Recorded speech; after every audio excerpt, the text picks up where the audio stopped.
Nebraska, 1902. A cattle baron with 2 dead marriages and no heir stands in a dim warehouse where desperate women are sold like livestock. When bidding stalls at $20 for a woman doctors declared barren, Silas Redmond shocks the room with a single word: one. $1. One chance. One woman who would give him 7 children and change the American West forever. This is their story, a transaction that became a dynasty. Stay until the end and comment your city so I can see how far this incredible true story reaches across the world. The wind off the Missouri River cut through Council Bluffs like a promise of winter, carrying with it the smell of stockyards and desperation. Silas Redmond stood in the shadows of Morton's warehouse, his broad shoulders draped in a coat that cost more than most men earned in a year, and watched humanity at its lowest ebb. He shouldn't have come. "Mr. Redmond, sir, you don't have to stay for this," his foreman, Dutch Kellerman, murmured beside him. Dutch was a good man, loyal, discreet, and currently looking anywhere but at the makeshift stage where women stood in a ragged line, each holding a handwritten card with a number. "We can leave right now. No one would think less of you." Silas said nothing. His pale gray eyes that men said could freeze a river in July, remained fixed on the proceedings. At 42, Silas Redmond was a man carved from Nebraska granite and cattle fortune. He owned 18,000 acres of prime grazing land, employed 63 men, and controlled livestock operations across 3 counties. Banks courted his deposits, politicians sought his endorsement, railroad magnates invited him to their private cars, and he was utterly, devastatingly alone. "Gentlemen!" The auctioneer, a greasy-haired man named Pritchard, clapped his hands together. "Let's continue, shall we? These fine women are seeking respectable marriages, and you fine gentlemen are seeking, well, companionship of the domestic variety. Everyone benefits from these arrangements. Everyone wins." Silas's jaw tightened. The euphemisms were almost more offensive than the naked truth. This was a meat market for human beings. Women with nowhere else to turn, men too desperate or damaged to find wives through conventional means. The matrimonial agency advertised discreetly in newspapers across the Midwest, promising practical unions for practical people. The women on that stage wore desperation like ill-fitting clothes. Some were too young, barely past girlhood. Others were weathered by hard years, their eyes hollow with hunger or grief. A widow clutching a baby, a girl with a healing black eye. Each held their numbered card with trembling or defiant hands, depending on what life had left them. "Number 7, Pritchard announced. "Miss Sarah Clemens, age 19, excellent cook, experience with children." "She pregnant?" someone called from the crowd. "I am not," the girl burst out, her face flaming red. "Then why ain't you married proper?" another voice jeered. Pritchard held up his hands. "Gentlemen, please, Miss Clemens comes from good Methodist stock. Her father's farm failed, and she seeks a respectable Christian marriage. Shall we start the bidding at $40? Silas turned to leave. This was madness. He'd come because Dutch had mentioned it casually 3 weeks ago. "Heard there's a marriage bureau in Council Bluffs, boss, if you're still considering," and because Silas had spent another sleepless night in his 14-room house with only the ticking of 7 different clocks for company. 2 marriages, 2 failures, 2 women who'd looked at his money with stars in their eyes, and at him with barely concealed revulsion. Catherine, his first wife, had lasted 14 months before dying of complications from a miscarriage. She'd been 17, the daughter of a railroad executive, and she'd cried every night for her mother. Silas had tried to be gentle with her, patient, but gentleness wasn't in his nature, and patience had its limits. When she died, he'd felt relief more than grief, and hated himself for it. Margaret, the second, had been a calculated choice. A 30-year-old widow from Omaha, practical and plain, who'd seemed like she understood what marriage to a man like Silas required. No romance, no illusions. She'd lasted 3 years before running off with a traveling salesman, leaving a note that said simply, "I cannot breathe in your shadow." After that, Silas had stopped trying. He built his empire instead, bought more land, bred better cattle, expanded his horse program, made money hand over fist. and went home every night to empty rooms and cold dinners and the slow, crushing realization that all his wealth couldn't buy what mattered most: an heir. Someone to carry forward what he'd built. Someone to justify the decades of brutal work, the sacrifices, the isolation. Boss. Dutch touched his elbow. Wait. I'm not buying a wife like a head of cattle, Dutch. Just look at number 12. Silas looked. She stood at the far end of the line, almost forgotten in the auctioneer's enthusiasm for younger prospects. Late 20s, perhaps 30. Tall for a woman, she'd meet his shoulder easily, with dark auburn hair pulled back in a simple bun. Her dress was mended but clean, her posture straight despite obvious exhaustion. But it was her face that caught him. Strong-boned, intelligent, with the kind of beauty that age would only sharpen rather than diminish. And her eyes. Even from across the warehouse, he could see they weren't the defeated eyes of the other women. They were watchful, assessing, calculating odds with the cold pragmatism of someone who'd stopped expecting mercy from the world. Number 12, Pritchard finally called, his enthusiasm notably dimmed. Mrs. Evelyn Mercer, age 28, widowed, experienced in household management and animal husbandry. Why is she on that stage if she's so damn capable? Someone interrupted. Evelyn's expression didn't change, but Silas saw her fingers tighten around her number card. Pritchard cleared his throat uncomfortably. Mrs. Mercer's late husband left her with debts rather than assets. She seeks a practical arrangement with a man of means who understands that matrimony is, at its core, a partnership of mutual benefit. What's wrong with her? Another voice demanded. Woman that age should have had 3 or 4 babies by now. She barren? The word hung in the air like smoke. Several men who'd been watching with interest immediately looked away. Barren. The kiss of death for a woman on this stage. No one wanted to pay good money for a wife who couldn't provide the most basic return on investment. The previous marriage was childless, Pritchard admitted reluctantly. However, she's barren, the heckler confirmed with satisfaction. Not worth $10. Silas watched Evelyn's face as the warehouse buzzed with dismissive chatter. She didn't flinch, didn't plead, didn't show any emotion at all. She simply stood there, holding her number card, waiting for whatever came next with the weary dignity of someone who'd endured worse humiliations and survived them. Something in that stillness called to him. $20, Silas heard himself say. The warehouse went silent. Every head turned toward him. Silas Redmond, the cattle baron, the man who owned half the county and could have had his pick of eligible women from Omaha to Denver, was bidding on a barren widow. Pritchard recovered first. Mr. Redmond, yes, sir, $20 for number 12, an excellent choice, a woman of quality and experience. 15, someone countered nervously. I'll give 15.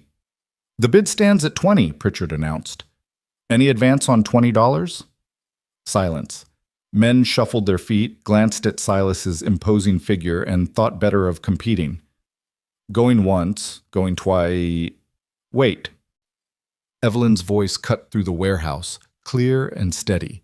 Before you finish that count, I need to say something. Pritchard blinked. Mrs. Mercer, that's not really how this... The gentleman has a right to know what he's buying. Evelyn looked directly at Silas for the first time, and he felt the impact of that gaze like a physical blow.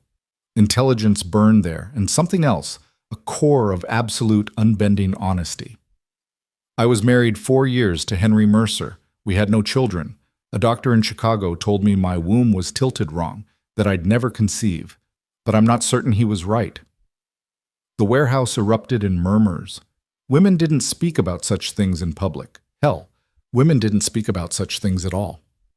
I can read and write and keep accounts, Evelyn continued, her voice never wavering. I can manage a household of any size. I can butcher a hog, birth a calf, and nurse a man through pneumonia. I don't complain, I don't gossip, and I don't steal. But I cannot promise you children, sir. If that's what you need most, save your $20. Pritchard looked like he wanted to physically remove her from the stage. Several men were already turning away, heading for the door and muttering about wasted time. Silas stepped forward. The crowd parted instinctively. He'd been called intimidating, cold, brutal. Men who worked for him knew better than to meet his eyes when he was angry. He'd built his reputation on absolute control, zero tolerance for weakness, and the kind of ruthless efficiency that turned dirt into gold. He stopped directly in front of the stage. Evelyn didn't look away. "You believe the doctor was wrong?" Silas asked quietly. "I believe doctors are men," Evelyn replied. "And men are frequently wrong, but rarely uncertain." A ghost of something, amusement, respect, flickered across Silas's face. "What makes you think you could conceive?" "My mother bore 8 children. My grandmother bore 10. I was married to a man who drank himself sick most nights and who'd rather spend his seed in a whiskey glass than in his wife's bed." Her cheeks colored slightly, but her voice remained steady.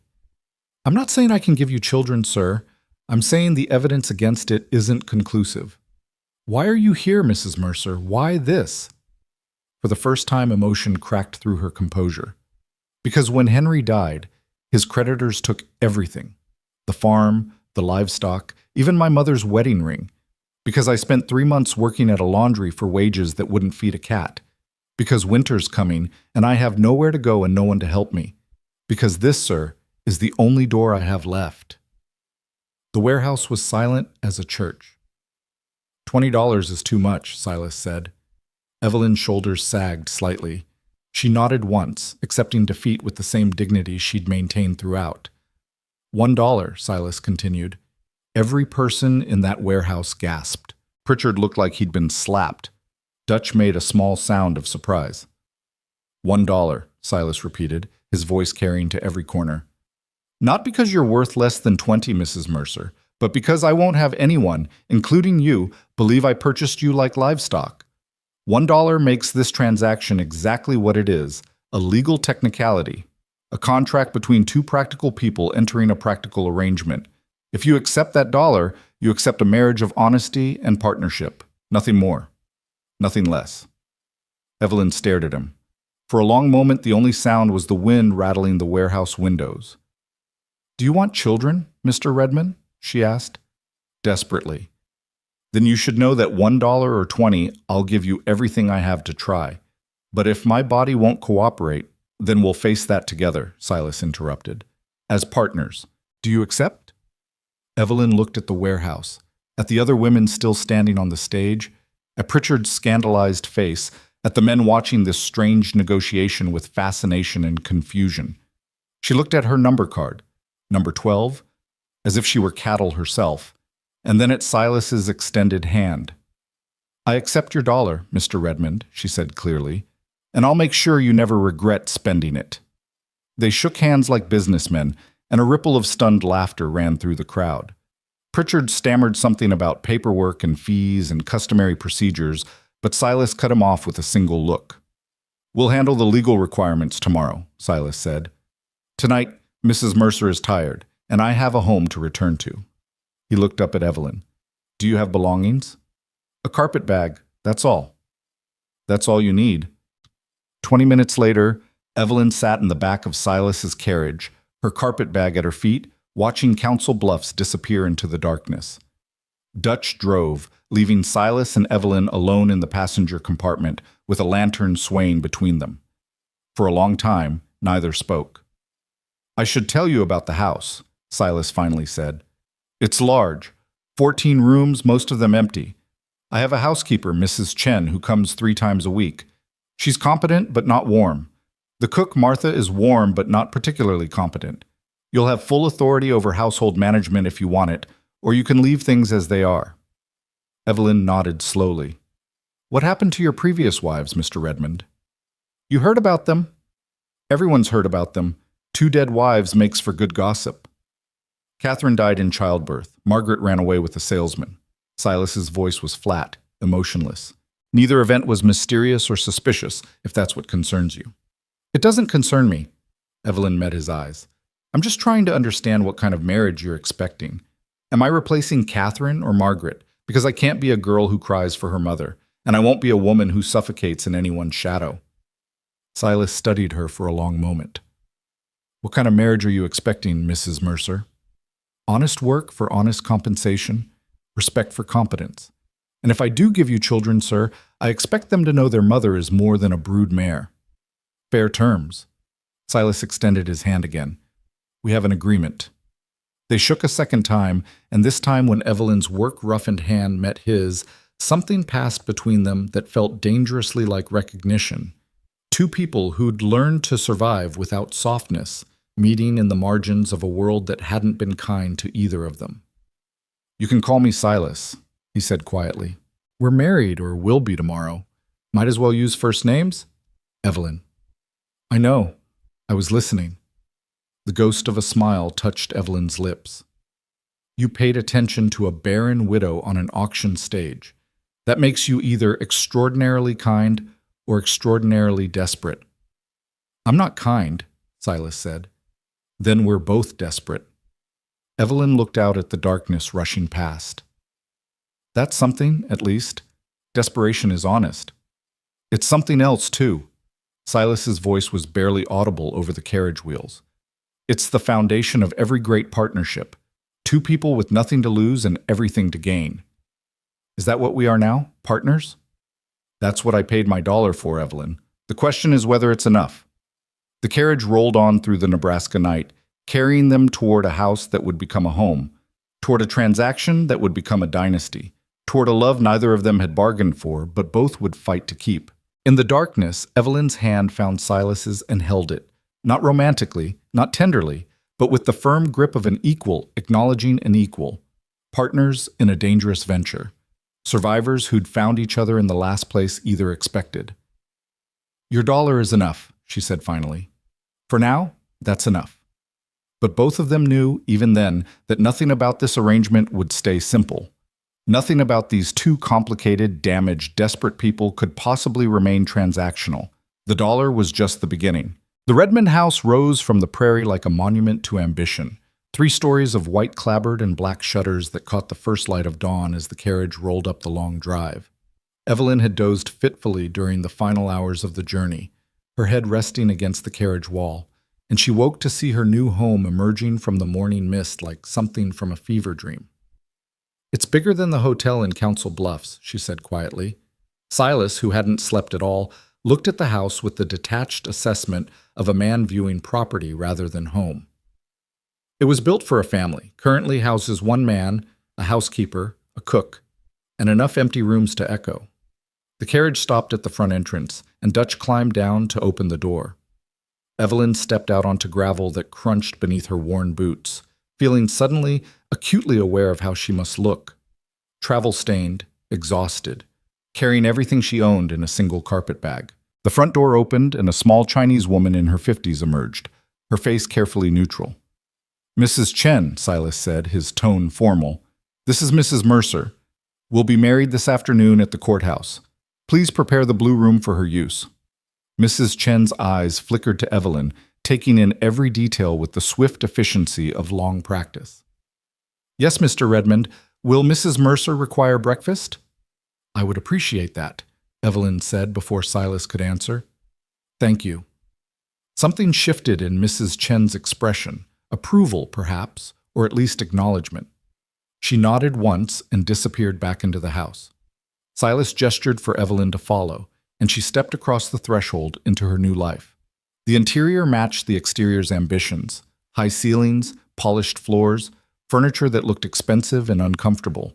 Everything was clean, orderly, and utterly devoid of personality. It was a house that had never been a home, rooms that had never heard children's laughter, or a woman singing, or any of the small sounds that made a space feel lived in rather than merely occupied. The parlor's there, Silas said, pointing to a room with stiff-backed chairs arranged like soldiers on parade. Dining room through that door. My office is off limits. I keep business records there. Kitchen's in the back. Upstairs are the bedrooms. The blue room has its own washroom. You'll have privacy. Evelyn turned to face him. And where do you sleep? Master bedroom, east wing, opposite end of the hall from the blue room. Quite a distance. That's intentional. Silas's jaw tightened. I won't force myself on you, Evelyn. You agreed to a practical arrangement. When and if we consummate this marriage, it'll be because we've both decided it's appropriate, not before. We want children, Evelyn said bluntly. That requires consummation. Putting me at the opposite end of the house seems counterproductive. A muscle jumped in Silas's cheek. I'm trying to be respectful. I appreciate that. But let's be clear about something. Evelyn set down her carpetbag and faced him squarely. I didn't accept your dollar to be treated like a piece of china that might break. I'm not Catherine, crying for her mother. I'm not Margaret, looking to suffocate. I'm a widow who understands exactly what marriage entails, including its more intimate aspects. If you want heirs, Silas, at some point you'll need to stop being quite so respectful. Silas stared at her. In 36 hours, he'd watched this woman stand on an auction block with dignity intact, negotiate her own sale with brutal honesty, spend a sleepless night in a carriage without complaint, and now calmly discuss conjugal relations in his front hallway as if she were talking about crop rotation. He'd expected many things from this arrangement. He hadn't expected to feel respect. You're not what I thought you'd be, he said finally. Neither are you. Evelyn picked up her carpetbag. Now, where's this blue room? I'd like to wash before breakfast, and we apparently have a wedding to attend this afternoon. Mrs. Chen appeared silently in the hallway, her face still carefully neutral. I'll show you upstairs, Mrs. Mercer. Evelyn followed her up the wide staircase, leaving Silas standing alone in his empty house, wondering what exactly he'd brought home from Council Bluffs. Not a desperate woman grateful for rescue. Not a submissive wife who'd fade into the wallpaper. Something else entirely. Something that might actually change the carefully controlled emptiness he'd built around himself. The thought should have terrified him. Instead, he felt something he hadn't experienced in years. Anticipation. The courthouse ceremony that afternoon was as practical and emotionless as their arrangement.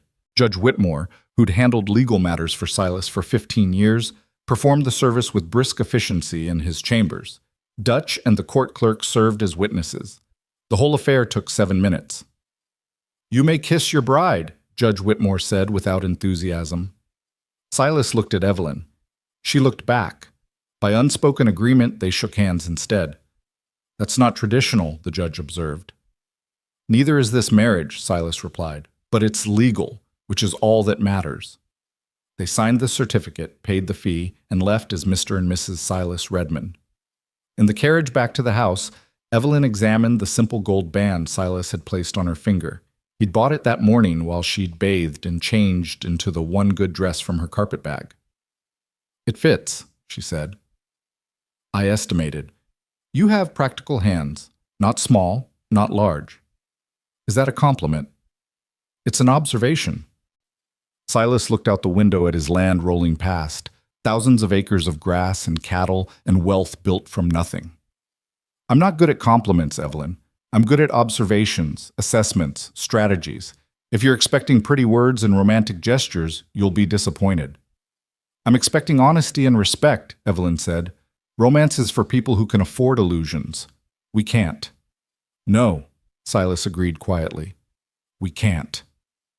That night, Evelyn learned the true geography of her new life.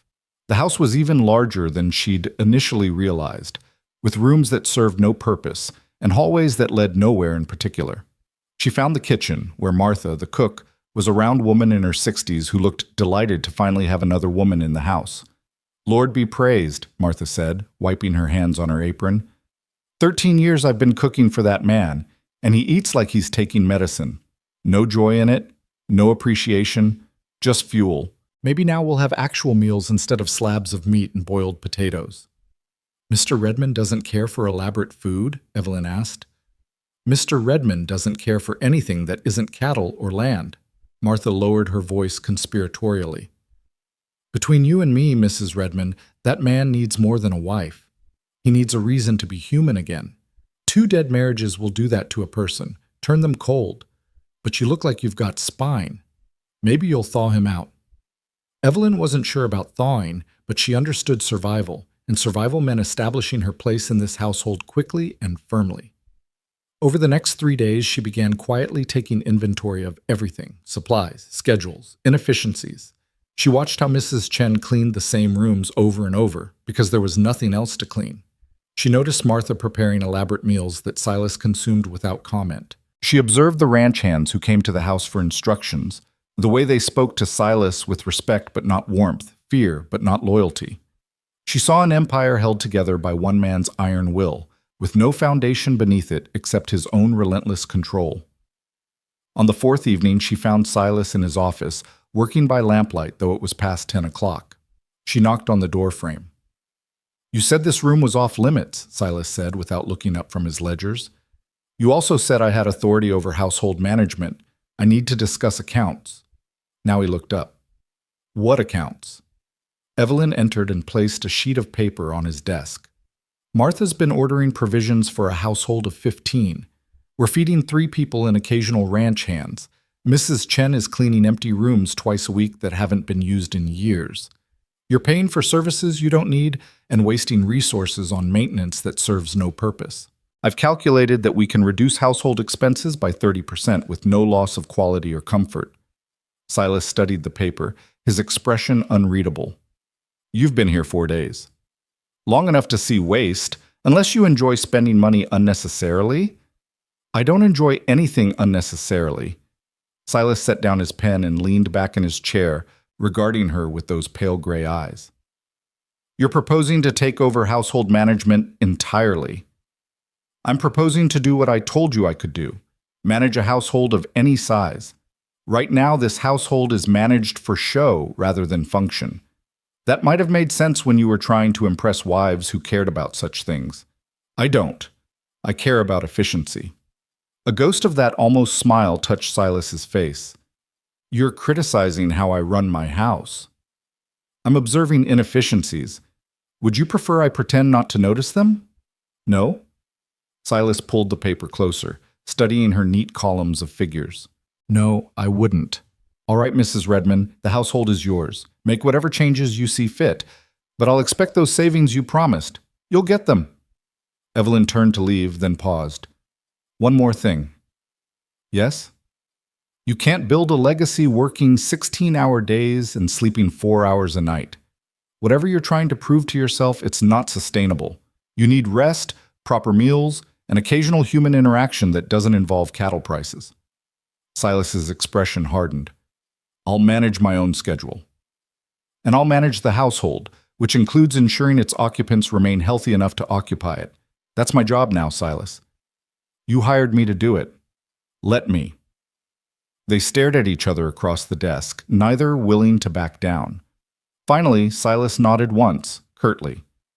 "You're remarkably bold for a woman who arrived here with nothing but a carpetbag." "I didn't arrive with nothing," Evelyn replied. "I arrived with skills, intelligence, and an agreement that we'd be partners. Partners tell each other uncomfortable truths. Get used to it." She left him sitting there, and Silas found himself staring at the closed door with an emotion he couldn't quite identify. Irritation? Respect? Something else that felt dangerously close to admiration? The next morning he came down to breakfast and found the dining room transformed. Fresh flowers on the table, wild prairie roses that must have taken effort to find and arrange, curtains open to let in morning sun, and a meal that actually looked appetizing rather than merely nutritious.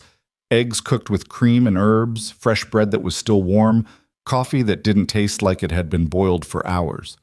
Evelyn sat across from him, calmly eating, as if this weren't a revolution. "Martha's pleased to finally cook properly," she said. "Mrs. Chen has been reassigned to projects that actually need doing, and I've given them both a half-day off each week. You were working them 7 days without respite. That's not efficiency, Silas. That's cruelty." Silas set down his fork. "You've been here less than a week and you're restructuring my entire household." "Yes." "Is there a problem?" "No." He picked up his fork again, tasting the eggs. They were good. Better than good. When was the last time he'd actually enjoyed a meal? "No problem. Carry on, Mrs. Redmond." But that evening, when Evelyn retired to her room, she found a small package on her bed. Inside was a book, a new edition of agricultural science journals from the university. No note, no explanation, just an acknowledgement that she could read, that she was interested in such things, that someone had noticed. She sat on the edge of the bed, holding the book, and felt something crack in the careful walls she'd built around her heart. By the end of the second week, a rhythm had established itself. Silas rose at dawn and worked until evening, coming in for meals that Evelyn ensured were served at regular times. She managed the household with quiet efficiency, solving problems before they became crises, anticipating needs before they were voiced. The house slowly began to feel less like a museum and more like a place where people actually lived. But at night, they remained at opposite ends of the long hallway. The practical need that had brought them together, children, heirs, hung unspoken between them like fog. It was Evelyn who finally addressed it. She found Silas in the library one evening, reading reports by lamplight. She entered without knocking, closed the door behind her, and said simply, "We need to discuss the situation." Silas looked up warily. "What situation?" "The situation where we're married, supposedly trying for children, but haven't so much as touched each other beyond that handshake in Council Bluffs." Evelyn sat down in the chair across from him. "I understand you're trying to be respectful. I appreciate it. But at some point, respect becomes avoidance, and avoidance won't give you the heirs you need." Silas's jaw tightened. "You want me to— what, exactly? Schedule conjugal relations like a business appointment?" "I want us to acknowledge that this aspect of our marriage can't be ignored indefinitely. We're adults. We understand biology. If I'm not barren, and we won't know unless we try, then trying requires certain actions." "Christ, Evelyn."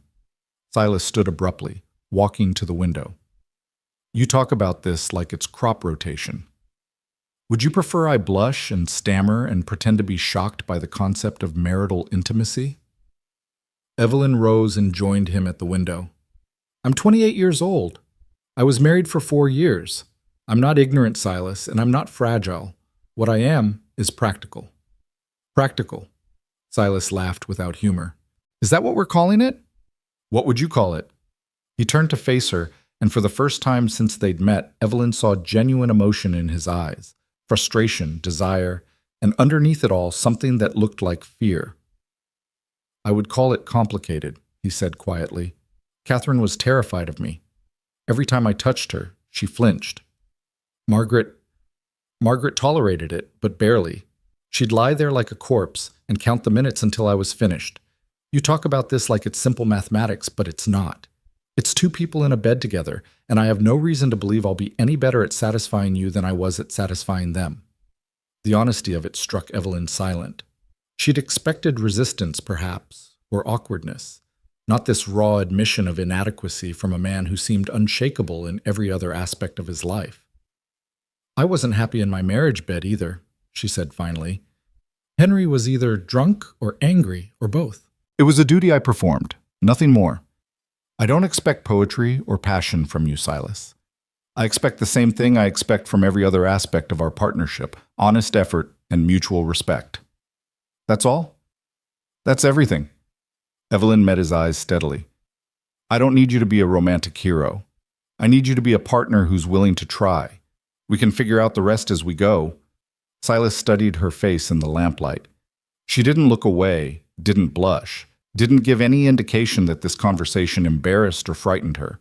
Just practical, honest Evelyn, solving another problem with the same straightforward efficiency she applied to everything else. "All right," he said quietly. "When?" "That's up to you." "Tonight, then. If you're willing." Evelyn nodded once. "I'm willing." They stood there awkwardly for a moment, neither quite sure how to transition from negotiation to intimacy. Finally, Silas offered his hand, and Evelyn took it. Her palm was warm against his, roughened by work but steady. They walked together through the quiet house, up the stairs, past the empty rooms and silent hallways, to the master bedroom that Silas had occupied alone for so many years. He lit the lamp beside the bed with hands that weren't quite steady. Evelyn closed the door and began unfastening her dress with the practical efficiency she brought to every task. "Wait," Silas said. She paused, her hands on the buttons at her throat. "I want to do it," he said quietly. "If that's all right. I don't want this to feel like a transaction." "It is a transaction," Evelyn replied gently, "but that doesn't mean it can't be kind." She stood still as he approached, his large hands surprisingly gentle as they worked the buttons of her dress. He was careful, methodical, treating her clothing as if it were precious rather than the worn garments of a woman who'd arrived with nothing but a carpet bag. When her dress finally pooled at her feet and she stood in only her chemise and stockings, Silas's breath caught audibly. "What?" Evelyn asked. "You're beautiful," he said simply. "I should have said that before. You're beautiful, and I'm glad you're here." It wasn't poetry, but it was honest, and honesty was what they'd promised each other. Evelyn reached up and touched his face, feeling the roughness of his day-old beard, the tension in his jaw. "I'm glad too," she said. "Now show me that all this brooding intensity translates to something more useful than scaring ranch hands." He laughed, actually laughed, and the sound transformed his face into something younger, lighter. Then he kissed her, and Evelyn discovered that there was considerable difference between her first husband's sloppy, drunken attempts at affection and this careful, thorough attention from a man who did nothing by half measures. What happened next was awkward in places. They barely knew each other, after all, but also surprisingly tender. Silas proved to be a careful lover, attentive to her responses in a way that suggested he'd been telling the truth about his previous marriages. He hadn't known how to please them, but he was willing to learn, willing to wait, willing to try. And Evelyn, who'd spent 4 years enduring rather than enjoying her marital duties, discovered that partnership in bed worked the same way as partnership everywhere else, with honest communication, mutual respect, and the willingness to see each other as equals rather than opponents. Afterward, they lay in the darkness, not quite touching but no longer separated by the length of a hallway. "That wasn't terrible," Evelyn said, and felt Silas's chest shake with silent laughter. High praise. "I'm being honest. It wasn't terrible. Parts of it were actually quite good." "Which parts?" His voice held genuine curiosity rather than masculine pride. "The parts where you paid attention." Evelyn turned on her side to face him. "The parts where you acted like my pleasure mattered as much as yours." "It does matter." Silas reached out tentatively and tucked a strand of hair behind her ear. "If we're going to do this, truly do this, it should matter to both of us." "Then we're in agreement." "We seem to be in agreement about a lot of things." His fingers traced the line of her jaw with surprising gentleness. "You're nothing like what I expected, Evelyn Redmond." "Neither are you, Silas Redmond." They fell asleep like that, not quite embracing but no longer strangers, two practical people who'd entered a practical arrangement and discovered that practicality didn't preclude tenderness. The next morning, Evelyn woke in the master bedroom as dawn light filtered through the curtains. Silas was already up, dressed, sitting in the chair by the window, watching her with an expression she couldn't quite read. "How long have you been staring at me?" she asked. "Not staring, observing." "And what have you observed?" "That you snore slightly, that you steal blankets, that you look younger when you sleep." He stood and came to sit on the edge of the bed. "Also that I'd like you to move your things from the blue room to here, if you're agreeable." Evelyn sat up, holding the sheet against her chest. "We've been married 2 weeks, Silas." "Which is 2 weeks of unnecessary distance between partners." His hand found hers beneath the blankets. "I'm not asking for love, Evelyn. I'm asking for proximity. I'm asking to wake up next to the person I'm building this life with. Is that too much?" "No," Evelyn said quietly. "No, that's not too much." So her things were moved, the single carpet bag that had held her entire life, now unpacked into drawers and closets next to Silas's expensive but austere clothing. The blue room stood empty once again, but this time the emptiness felt different. A door closing rather than opportunity wasted. As autumn deepened into winter, the household settled into new patterns. Evelyn ran the house with quiet authority, implementing changes that increased efficiency without sacrificing comfort. The ranch hands began coming to her with small questions rather than always bothering Silas. Martha's meals became events worth lingering over. Mrs. Chen began smiling occasionally, a rare sight that Silas attributed entirely to Evelyn's practical kindness. And at night, Silas and Evelyn explored their partnership in the privacy of the master bedroom, learning each other's bodies and rhythms with the same methodical attention they brought to everything else. It wasn't passion in the romantic sense, not the all-consuming fire that poets wrote about, but it was warm, comfortable, and increasingly satisfying for both of them. 6 weeks after the wedding, Evelyn missed her monthly courses. She waited another 2 weeks to be certain, consulting the medical books she'd found in Silas's library before saying anything. Then one morning at breakfast, she set down her fork and said simply, "I think I'm pregnant." Silas froze, his coffee cup halfway to his lips. "You're sure?" "As sure as I can be without a doctor's examination. All the signs are there." He set down the cup carefully, as if afraid any sudden movement might shatter the moment. The Chicago doctor was wrong, then. The Chicago doctor was an arrogant fool who made assumptions based on insufficient evidence. Evelyn's hand moved unconsciously to her stomach. Or perhaps I just needed the right partner. Something shifted in Silas's face. Joy, fear, hope, all tangled together in an expression so vulnerable it made Evelyn's throat tighten. This man, this cold cattle baron who terrified half the county, looked like he might cry.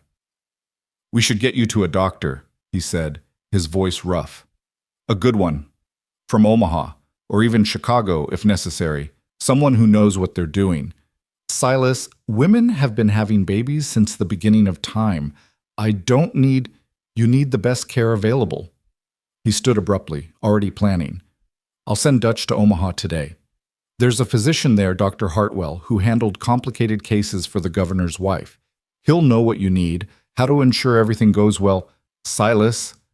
Evelyn rose and took his hands, stopping his anxious planning. "Breathe.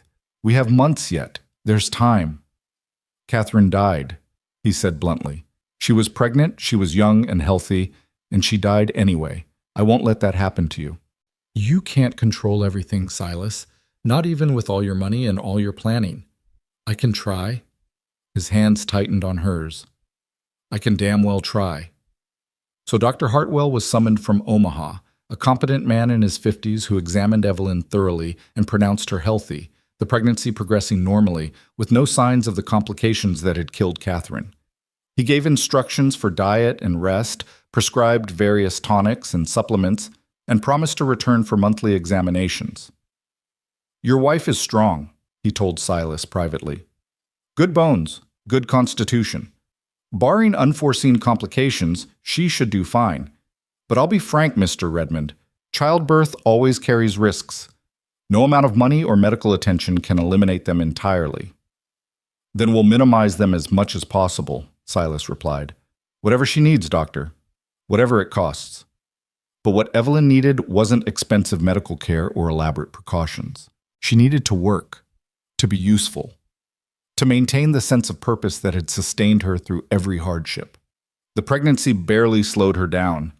She continued managing the household, though Silas tried repeatedly to convince her to rest more. "You're carrying my child," he argued. "You should be in bed with your feet elevated, not inventorying the pantry. Your child is the size of a plum and perfectly content to accompany me while I work," Evelyn replied. "I'm pregnant, Silas, not dying. Stop treating me like I'm made of glass." "I'm trying to take care of you." "Then take care of me by treating me like a partner, not a patient."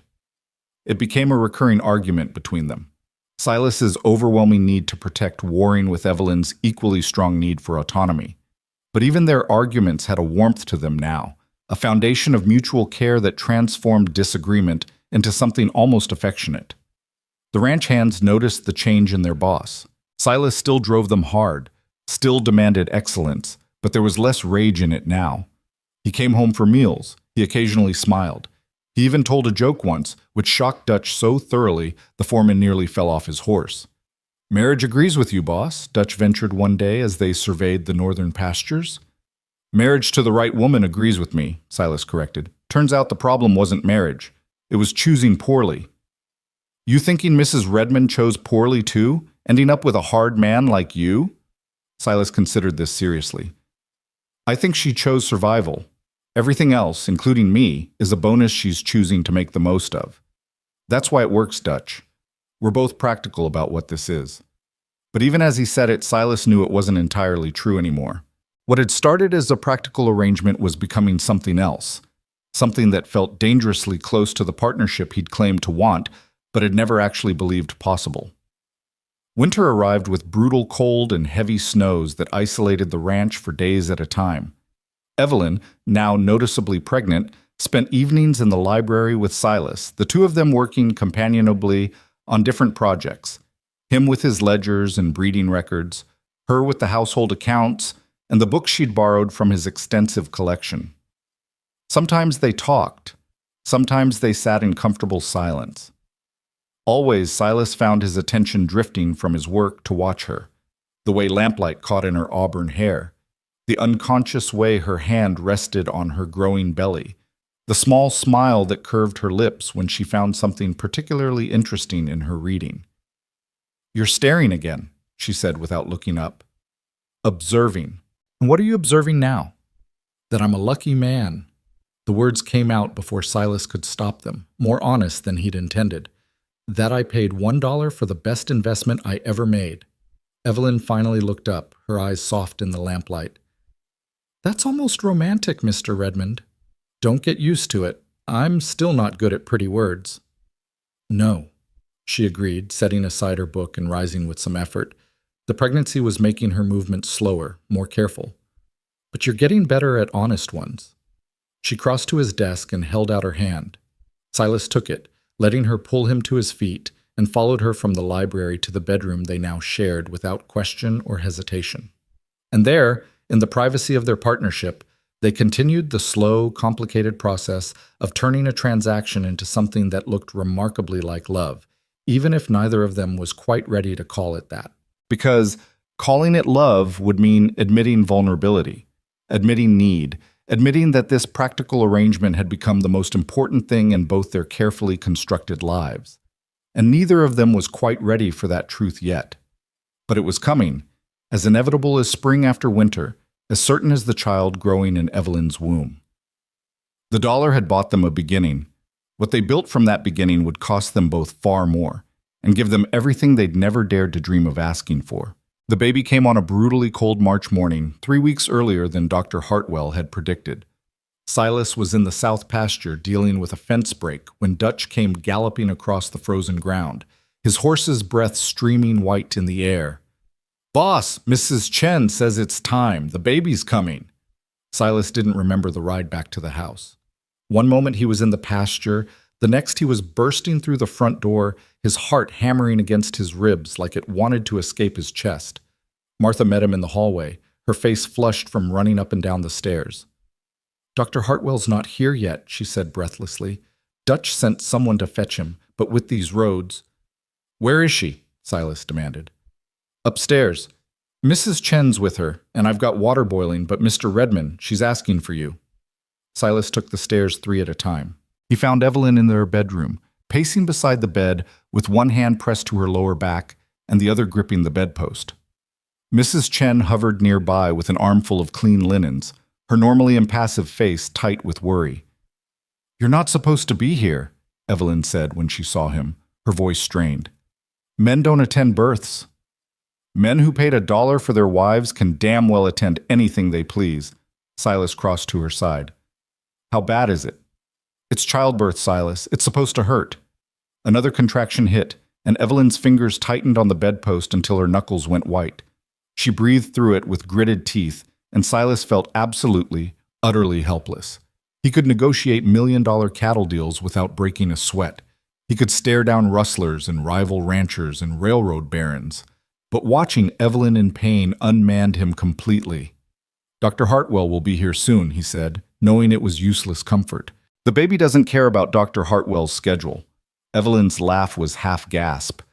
"Mrs. Chen, how many births have you attended?" 7, the housekeeper replied. "In China before I came here." "Then you know what to do better than any of us. Tell me what you need." Mrs. Chen's expression shifted from worry to determination. She began issuing rapid instructions to Martha, who hurried to comply. Silas stood frozen until Evelyn reached out and gripped his hand with surprising strength. "Don't you dare faint," she said. "I need you here. I need you solid." "I'm here." He brought her hand to his lips. "I'm not going anywhere." The next 4 hours were the longest of Silas's life. Dr. Hartwell arrived after 2, took one look at the situation, and declared that Mrs. Chen had everything well in hand. The birth was progressing normally, though slowly. All they could do was wait and let nature take its course. Silas hated waiting. He hated being unable to fix or control or manage what was happening, but he stayed at Evelyn's side, letting her grip his hand hard enough to leave bruises, wiping her forehead with cool cloths, murmuring encouragement that felt inadequate but was all he had to offer. "This is your fault," Evelyn gasped at one point, and Silas couldn't tell if she was serious or attempting humor through the pain. "I know. I'm sorry." "Don't be sorry. Just promise me." She broke off as another contraction seized her. "Promise me if something happens, you'll take care of the baby." "Nothing's going to happen," Silas said fiercely. "You're strong, Evelyn. Stronger than anyone I've ever known. You're going to come through this, and we're going to raise this child together. Promise me anyway." "I promise. But you're going to be fine. You have to be fine." His voice cracked. "I can't do this without you." Evelyn's eyes met his, and something passed between them that didn't need words. Then Mrs. Chen was there, telling Evelyn it was time to push, and everything else fell away. The baby boy arrived just as the sun was setting, filling the room with golden light and lusty cries. Dr. Hartwell caught him, cleared his airways, and placed him on Evelyn's chest while she sobbed with relief and exhaustion. "He's perfect," the doctor announced. 10 fingers, 10 toes, excellent lungs. "Congratulations, Mr. and Mrs. Redmond." Silas stared at his son, and felt something fundamental shift in his understanding of the world. This tiny, red-faced creature who was wailing his displeasure at being born represented everything Silas had worked for, everything he'd built, everything he'd hoped to achieve. An heir, a legacy, a future. "He needs a name," Evelyn said softly, her fingers exploring the baby's downy head. "What do you want to call him?" "I was thinking Thomas, after my father." She looked up at Silas. "If that's acceptable." "Thomas Redmond." Silas reached out tentatively and touched his son's tiny fist. The baby's fingers immediately wrapped around one of his, and Silas felt his throat tighten. "It's perfect." Dr. Hartwell finished attending to Evelyn, declared her recovery excellent, and left detailed instructions for the coming weeks. Martha and Mrs. Chen fussed over the new mother and baby with obvious delight. Dutch and the ranch hands celebrated in the bunkhouse with whiskey and cigars, and Silas sat beside the bed where his wife and son slept, watching them in the lamplight and wondering how his carefully controlled life had been so thoroughly, wonderfully demolished by a woman he'd bought for $1. The whispers started 3 weeks later. Silas first heard them at the bank in town, where he'd gone to discuss expanding his breeding program. Henry Morrison, who'd been handling Redmond accounts for a decade, mentioned it casually while they reviewed documents. "Congratulations on the new arrival, by the way. Fast work, wasn't it? You were only married, 6 months?" "7, Silas replied, his voice cold. "My son was born on time." Of course. Morrison's smile was greasy. "Just that people have been counting months, you understand. Wondering if perhaps Mrs. Redmond was already, in the family way when you married her. Would explain that unusual auction business." Silas's hand flattened on the desk with enough force to make Morrison jump. "Are you suggesting my wife was pregnant with another man's child?" "I'm not suggesting anything, just repeating what's being said around town. You know how people talk." "Then you can tell people that my wife was examined by Dr. Hartwell himself, who confirmed she was not pregnant when we married. You can also tell them that anyone who continues to spread such slander will find themselves dealing with me personally. Am I clear?" Morrison paled. "Perfectly clear, Mr. Redmond." But the rumors persisted, mutating as they spread. Evelyn was a fortune hunter who'd trapped Silas with false claims of barrenness. Evelyn had been pregnant already and lied about it. Evelyn was a woman of loose morals who'd been sold at auction because no respectable man would have her. The stories grew more elaborate and more vicious with each telling. Evelyn heard them too, though not from Silas, who tried to shield her from the worst of it. Martha let something slip one afternoon while helping with the baby, quickly trying to cover her mistake, but Evelyn's sharp mind had already caught the implication. "What are people saying about me?" she asked directly. Martha's face flushed. "Just nonsense, ma'am. Small-minded people with nothing better to do." "Tell me." So Martha told her, haltingly and apologetically. When she finished, Evelyn sat quietly for a moment, nursing Thomas, her face unreadable. "I see," she said finally. "Thank you for being honest with me, Martha." That evening, she confronted Silas in his office. "Why didn't you tell me what people were saying?" "Because it's vicious gossip that doesn't deserve your attention." Silas set down his pen. "I've been handling it. By threatening people at the bank? Morrison had no right. Morrison is a petty man who repeats what he hears. The problem isn't him, Silas. It's that people are counting months and questioning our son's legitimacy." Evelyn's voice was steady, but he could see the hurt underneath. "They're saying I'm a whore who trapped you.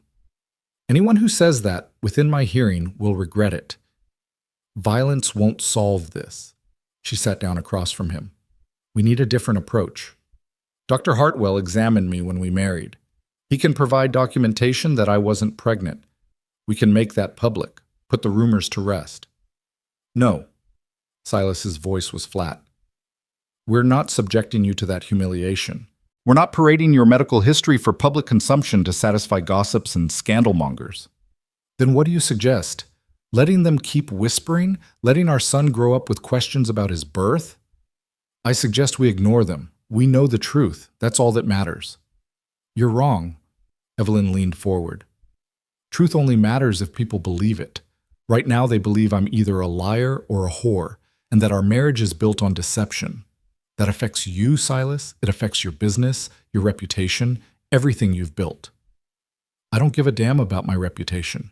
"Yes, you do. And more importantly, I give a damn about mine." She stood. "I won't be reduced to a cautionary tale. I won't be the woman people pity or condemn. I'm your wife, the mother of your child, and I have just as much right to respect as you do." They stared at each other across the desk, at an impasse.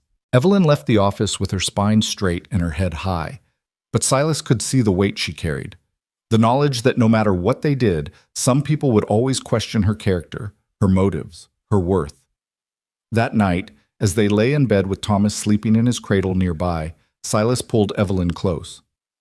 "I should have protected you from this," he said quietly. "I should have anticipated it. You can't protect me from everything. That's not how partnership works." Evelyn's head rested on his chest, her breath warm against his skin. "But Silas, we need to make a decision. Either we fight these rumors publicly, or we prove them wrong through our actions. I prefer the latter." "What do you mean?" "I mean we live our lives so openly, so honestly, that the gossip withers for lack of fuel. I'll attend church socials. I'll join the Ladies' Aid Society. I'll become so visible and so irreproachable that people will feel foolish forever doubting me." "You want to subject yourself to those vultures?" "I want to show them who I am, rather than letting them decide for themselves." She lifted her head to look at him. "Unless you'd prefer I hide here on the ranch, like some kind of guilty secret?" "You're not a secret. You're my wife." "Then let me be your wife in public, not just in private." So Evelyn began attending church every Sunday, holding her head high while women whispered behind their hands. She joined the Ladies' Aid Society, volunteering for the most menial tasks without complaint. She brought Thomas to town, letting people see the healthy, legitimate child of a healthy, legitimate marriage. And slowly, grudgingly, the tide began to turn. It helped that Evelyn was genuinely good at the work she took on. She organized the church fundraiser with such efficiency that they raised twice the expected amount. She personally nursed the banker's wife through influenza, earning Morrison's sheepish gratitude. She befriended the wives of Silas's business associates, demonstrating intelligence and competence that made her hard to dismiss or condemn. But there were still holdouts, still people who wanted to believe the worst. It came to a head at the Founders' Day celebration in June. Evelyn had organized much of the event, working with the other society women to create a festival that brought the whole county together. She'd been looking forward to it, seeing it as a final chance to prove herself to the community.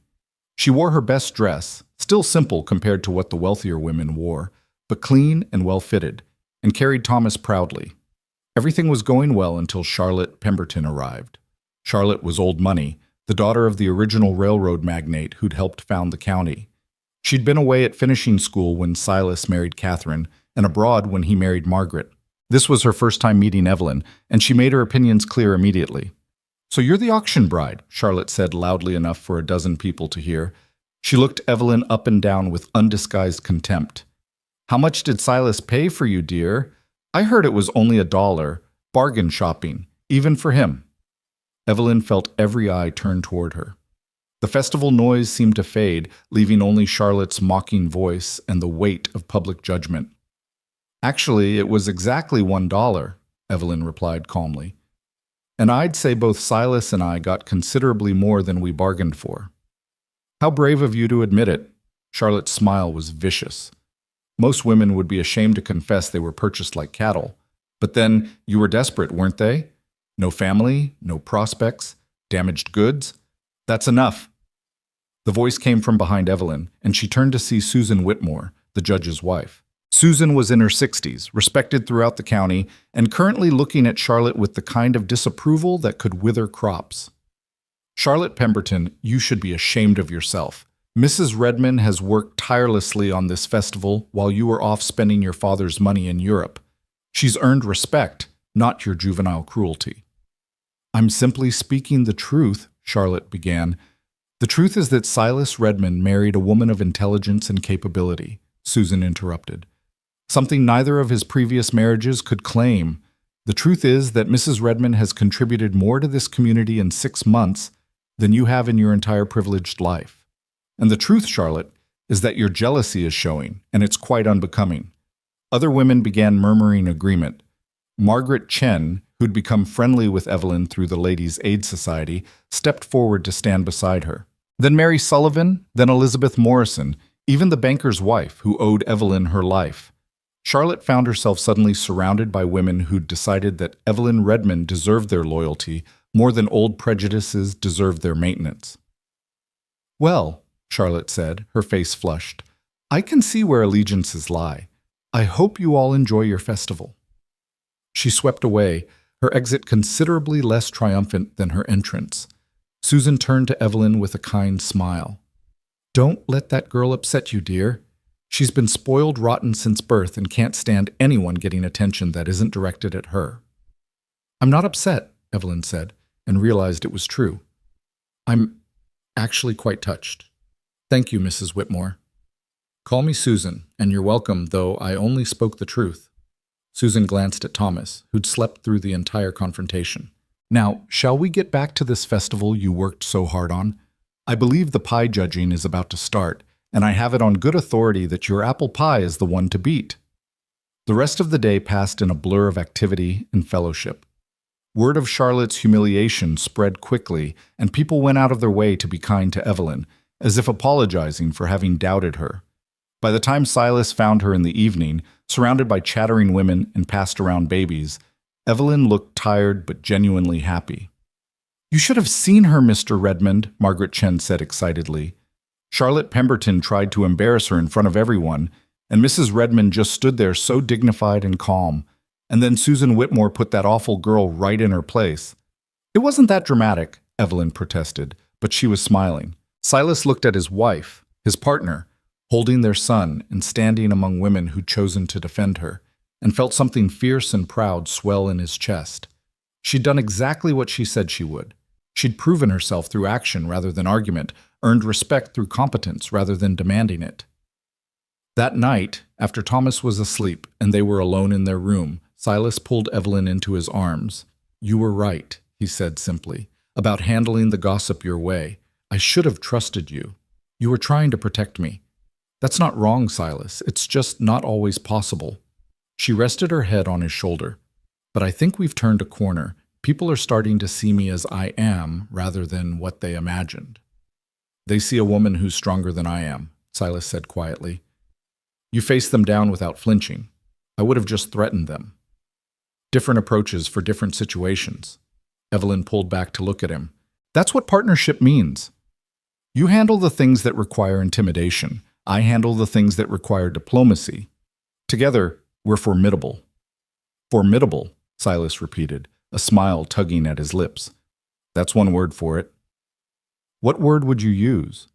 He kissed her instead of answering, and the kiss spoke volumes that words would have made clumsy. gratitude and pride and affection and something deeper that neither of them was quite ready to name.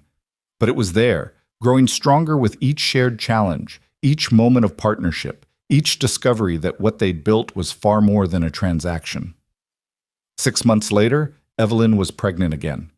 Thomas was just learning to walk, tottering around the house with Mrs. Chen following anxiously behind him when Evelyn confirmed her suspicions. This time, there was no dramatic announcement, no worry about whether it would work. Just a quiet conversation in their bedroom one evening. "It seems our partnership continues to be productive," she said with dry humor. Silas, who'd been removing his boots, froze. "You're certain?" "As certain as I was with Thomas. All the same signs." She came to sit beside him on the bed. "Dr. Hartwell says I'm healthy, the pregnancy is progressing normally, and I should expect another spring delivery. 2 children in 2 years. Silas shook his head in wonder. "The barren woman gives me 2 sons. We don't know it's a son yet." "Daughter, then." "I'm not particular." He reached out to touch her still flat stomach. "Are you happy about this?" Evelyn considered the question seriously. "I'm content. Thomas is wonderful but exhausting. Another baby so soon will be challenging. But yes, I'm happy. This is what we wanted, isn't it? A family?" "It is." Silas pulled her closer. "Though I worry about you, the last birth was difficult." "All births are difficult. That's the nature of creating life." She kissed his cheek. "But I'm stronger now than I was then. I know what to expect, and I have you." "You'll always have me," Silas said, and meant it with an intensity that surprised them both. The second pregnancy progressed more easily than the first, perhaps because Evelyn knew what to expect, perhaps because she was distracted by Thomas's boundless energy. She continued managing the household, though she grudgingly accepted more help from Martha and Mrs. Chen as she grew larger. But it was during this pregnancy that Evelyn began to take a real interest in Silas's horse breeding program. She'd always been intelligent about livestock. She'd mentioned animal husbandry at that first auction, after all. But she'd focused primarily on household management in her first year of marriage. Now, with systems in place and staff she trusted, Evelyn found herself with time to explore other aspects of the ranch. She started by simply observing. She'd walk down to the stables with Thomas, letting him pet the gentle mares while she watched the breeding program with assessing eyes. Silas noticed her interest and began explaining his methods, bloodlines he was developing, traits he was trying to enhance, the careful record-keeping that tracked each animal's lineage and performance. "You're thinking something," he said one afternoon, watching her frown at the breeding charts. "I'm thinking you're focused entirely on physical traits," Evelyn replied. "Size, strength, speed. But what about temperament?" "Temperament? A horse can be magnificent physically, but worthless if it's too skittish or aggressive to train properly. You're breeding for power, but power needs to be manageable." She pointed to one of the charts. "The stallion you're planning to use, he's thrown 3 foals that were so high-strung they had to be sold at a loss. Yet you keep using him because his conformation is perfect." Silas looked at the chart with new eyes. "I never thought about it that way." "Because you're approaching this like a man who wants impressive livestock. I'm approaching it like a woman who needs animals that can actually be used." Evelyn's hand moved to her swelling belly. "If you want to build a breeding program that's truly valuable, you need horses that combine physical excellence with trainability, otherwise you're just producing beautiful problems." It was like a door opening in Silas's mind. Evelyn was right. He'd been so focused on creating impressive specimens that he'd overlooked the practical requirements of the people who'd actually buy and use those horses. Over the next weeks, he found himself increasingly consulting her on breeding decisions, valuing her instinct for balance and practicality that complemented his drive for excellence. "You have a gift for this," he told her one evening as they reviewed breeding records together. "I have a gift for seeing what's actually needed rather than what's impressive," Evelyn corrected. "It's the same skill I use managing the household. Efficiency and results matter more than show." "Then I want you managing the breeding program with me. Not just advising, actually running it alongside me." Evelyn looked up from the records, surprised. "Silas, women don't run cattle operations, I know. But this is horse breeding, not cattle. It's considered more genteel. And more importantly, you're better at it than I am in some ways. Why would I ignore that advantage because of arbitrary rules about what women can and can't do? Your business associates won't like it. My business associates can adjust their expectations or take their business elsewhere. Silas's voice was firm. You're my partner, Evelyn, in everything. That includes the parts of this ranch that actually interest you. So Evelyn became involved in the breeding program, and it transformed under her practical influence. They began selecting for temperament alongside physical traits, creating horses that were not only beautiful, but reliably trainable. Word spread, and buyers began specifically requesting Redmond horses for their combination of quality and manageability. The operation was thriving when Evelyn went into labor with their second child in April of 1904. This birth was faster than the first, but more difficult. The baby was larger, the labor more intense, and there came a moment, a terrible, endless moment, when Dr. Hartwell's face went tight with worry, and Silas felt his heart stop in his chest. "What's wrong?" he demanded. "The baby's turned wrong. Shoulder presentation." Dr. Hartwell was already rolling up his sleeves. "Mrs. Redmond, I need you to stop pushing for a moment. I need to turn the baby manually, and it's going to hurt." "Do it," Evelyn gasped. "Just do it." What followed was the worst hour of Silas's life. Evelyn's screams seemed to echo off the walls, and there was blood, so much blood, and Dr. Hartwell working with grim determination while Mrs. Chen held Evelyn's hand and whispered encouragement in Chinese. "I can't," Evelyn sobbed at one point. "I can't. It hurts too much." "You can," Silas said fiercely, gripping her other hand. "You're the strongest person I know, Evelyn. You're going to do this. You're going to bring our baby into this world, and then you're going to recover, and we're going to raise our children together. You hear me? Together." "Together," Evelyn whispered, and found the strength for one more push. The baby girl arrived in a rush of fluid and blood and desperate crying. Dr. Hartwell caught her, cleared her airways, and placed her on Evelyn's chest while he and Mrs. Chen worked frantically to stem the bleeding. "She's beautiful," Evelyn said weakly, her face gray with exhaustion and blood loss. "Silas, she's—" "Don't talk," Silas ordered, his voice rough with fear. "Save your strength. Dr. Hartwell, will she—" "The bleeding is stopping," the doctor said, though he didn't look up from his work. "But Mrs. Redmond has lost a significant amount of blood. The next few hours are critical." Those hours crawled past like years. The baby, whom they named Sarah after Evelyn's mother, nursed briefly, then fell asleep in a cradle beside the bed. Thomas was kept downstairs with Martha, blessedly unaware of the crisis. And Silas sat beside Evelyn's bed, holding her hand and praying to a God he'd never much believed in. "Don't you dare leave me," he whispered when she was barely conscious. "Don't you dare, Evelyn Redmond. I can't do this alone. I don't want to do this alone. I need you." Her eyes fluttered open, unfocused. "Bossy. Damn right I'm bossy. That's why you married me." "Married you for $1. The ghost of a smile touched her pale lips. "Best investment I ever made." "Same," Silas said, his throat tight. "Same, love." The endearment slipped out unintended, raw and honest. Evelyn's eyes widened slightly, then closed again, but her hand tightened on his. "Love," she murmured, "took you long enough to say it." Then she slept, and Silas sat beside her through the night, holding her hand and finally admitting what he'd been denying for months. He loved her. Loved this practical, strong, infuriating woman who'd stood on an auction block and agreed to a marriage for $1. Loved her intelligence and her competence and her refusal to be diminished by circumstance. Loved the way she'd transformed his empty house into a home, his cold existence into a life worth living. Loved her with an intensity that terrified him because it meant she had the power to destroy him simply by leaving. But she didn't leave. As dawn broke, her color improved. By afternoon, she was sitting up and nursing Sarah with Martha's help. By evening, Dr. Hartwell pronounced her out of danger, though he warned that another pregnancy might be fatal. "No more children," the doctor said bluntly to Silas in the hallway. "Mrs. Redmond is strong, but she's not indestructible. Another difficult birth could kill her." Then there won't be another birth, Silas replied. 2 children is enough.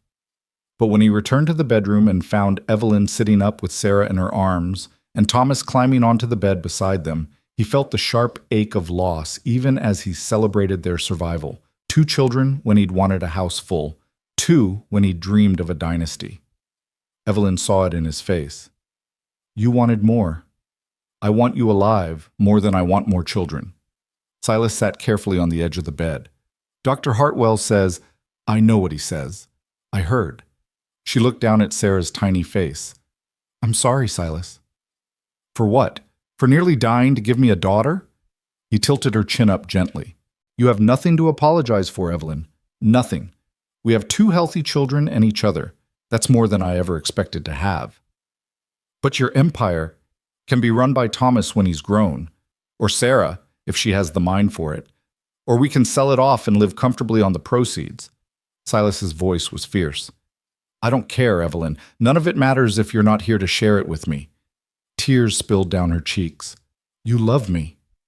I love you, he confirmed, the words easier now that he'd admitted them. I've loved you for months, probably. I was just too stubborn to acknowledge it. Why now? Because I almost lost you. Because I realized that everything I've built, the land, the cattle, the horses, all of it, means nothing without you. He kissed her forehead gently. You're my partner in everything, Evelyn. But more than that, you're my love. The only one I've ever had. The only one I'll ever want. That's the most romantic thing you've ever said to me. Don't get used to it, Silas replied, but he was smiling through his own tears. I'm still not good at pretty words. No, Evelyn agreed, reaching up to touch his face. But you're getting better at honest ones. And I love you too, Silas Redmond. I think I have for a while. I was just too practical to say it. They sat together like that, their children between them, and acknowledged what their dollar transaction had become. Not just a partnership, not just a convenient arrangement, but something far more valuable and far more dangerous. Love. Messy and complicated and absolutely essential. The foundation for everything they would build together in the years to come. Recovery was slow and painful, a fact that frustrated Evelyn more than the physical discomfort itself. She'd always prided herself on strength and capability, and now she found herself weak as a kitten, dependent on others for basic tasks. Martha brought meals to the bedroom. Mrs. Chen handled the baby's washing and changing when Evelyn was too exhausted to manage. Even Thomas, barely 2 years old, seemed to understand something was wrong with Mama, climbing carefully onto the bed to pat her hand with his chubby fingers. Better? He'd ask hopefully, and Evelyn would force a smile and assure him that yes, Mama was getting better. But privately, to Silas, she admitted her fears. What if I can't do it anymore? She said one night, her voice barely above a whisper. Sarah was asleep in her cradle, and Thomas had been settled in the nursery down the hall. What if I can't manage the household, can't help with the horses, can't be the partner you need? Silas, who'd been reading breeding records by lamplight, set the papers aside immediately. You nearly died 3 weeks ago, Evelyn. The fact that you're conscious and talking is a miracle. The rest will come. But what if it doesn't? What if this is who I am now, weak and useless? You're neither of those things. He moved to sit beside her on the bed, taking her hand carefully. You're healing. That takes time. And even if you never manage the household the same way again, even if you never step foot in the stables, you're still my wife, still the woman I love, still the mother of my children. Your worth isn't measured by your productivity, Evelyn. Isn't it? She laughed bitterly. That's how you chose me. That's what our arrangement was built on, my ability to be useful. That was before. Silas's voice was firm. Before I knew you, before I understood what we were building together. Yes, I initially valued your competence. Now I value you. There's a difference. Words are easy, Silas. Then let me prove it with actions. He stood and crossed to his desk, returning with a leather portfolio. I've been working on something while you've been recovering. I want you to look at it. Evelyn opened the portfolio and found herself staring at legal documents. It took her a moment to understand what she was reading, and when she did, her hands started shaking. This is a deed, she said slowly, to the eastern pasture land. In my name. 500 acres, Silas confirmed, and not just land. The documents behind it establish your personal ownership of the horse breeding program, separate from my cattle operations. You'll have full authority over breeding decisions, sales, profits. It's yours, Evelyn, not ours. Yours. I don't understand. Why would you? Because I've been thinking about what Dr. Hartwell said. About how another pregnancy could kill you, about how we need to be more careful. Silas's jaw tightened. I've been thinking about Catherine, who died with nothing to her name except what I'd given her. About Margaret, who left with only the clothes on her back because legally everything belonged to me. I don't want that for you, Evelyn. If something happens to me, I want you to be secure. And if something happens to you, his voice cracked slightly. If something happens to you, I want you to know that you built something, that you weren't just my wife, but your own person with your own achievements. Evelyn stared at the documents, tears streaming down her face. In 1904, women had virtually no property rights. Everything she'd built, everything she'd contributed, legally belonged to Silas. This deed, these papers, represented something revolutionary. Acknowledgement of her as an equal partner, not just in word but in law. This is the most extraordinary gift anyone has ever given me, she whispered. It's not a gift. It's recognition of what you've earned. Silas sat beside her again.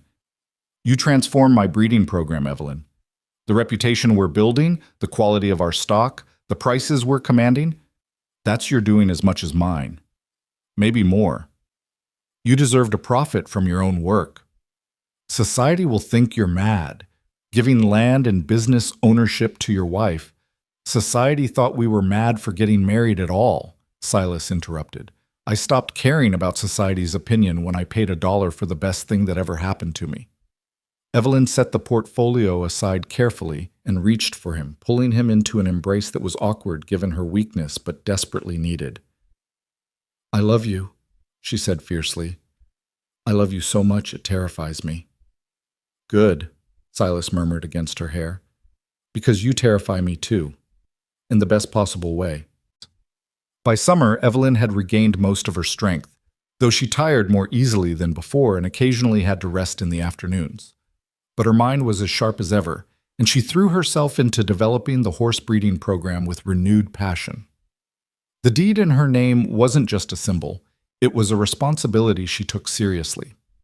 She began keeping meticulous records, tracking not just physical traits, but behavioral patterns across bloodlines. She corresponded with breeders in other states, exchanging information and expanding her knowledge. She visited other ranches to observe their methods, occasionally taking Thomas with her, teaching him to evaluate horses even at his young age. That one's too nervous, Thomas would announce solemnly, pointing at a skittish mare, and Evelyn would smile because he'd learned to recognize the same signs she looked for. The breeding program flourished under her management. Within a year, Redmond horses were commanding premium prices across 3 states, known for their exceptional combination of beauty and trainability. Buyers specifically requested to work with Mrs. Redmond, and Evelyn found herself negotiating deals that would have been impossible for most women. But success bred resentment, especially from men who didn't appreciate a woman operating so visibly in what they considered male territory. The crisis came in the spring of 1906, when 3 valuable horses disappeared from the Redmond stables overnight. The theft itself was serious enough, but what happened next nearly destroyed everything they'd built. Silas was in Omaha on business when it happened, leaving Evelyn to handle the situation. She immediately notified the sheriff, organized search parties, and offered a substantial reward for information leading to recovery of the animals.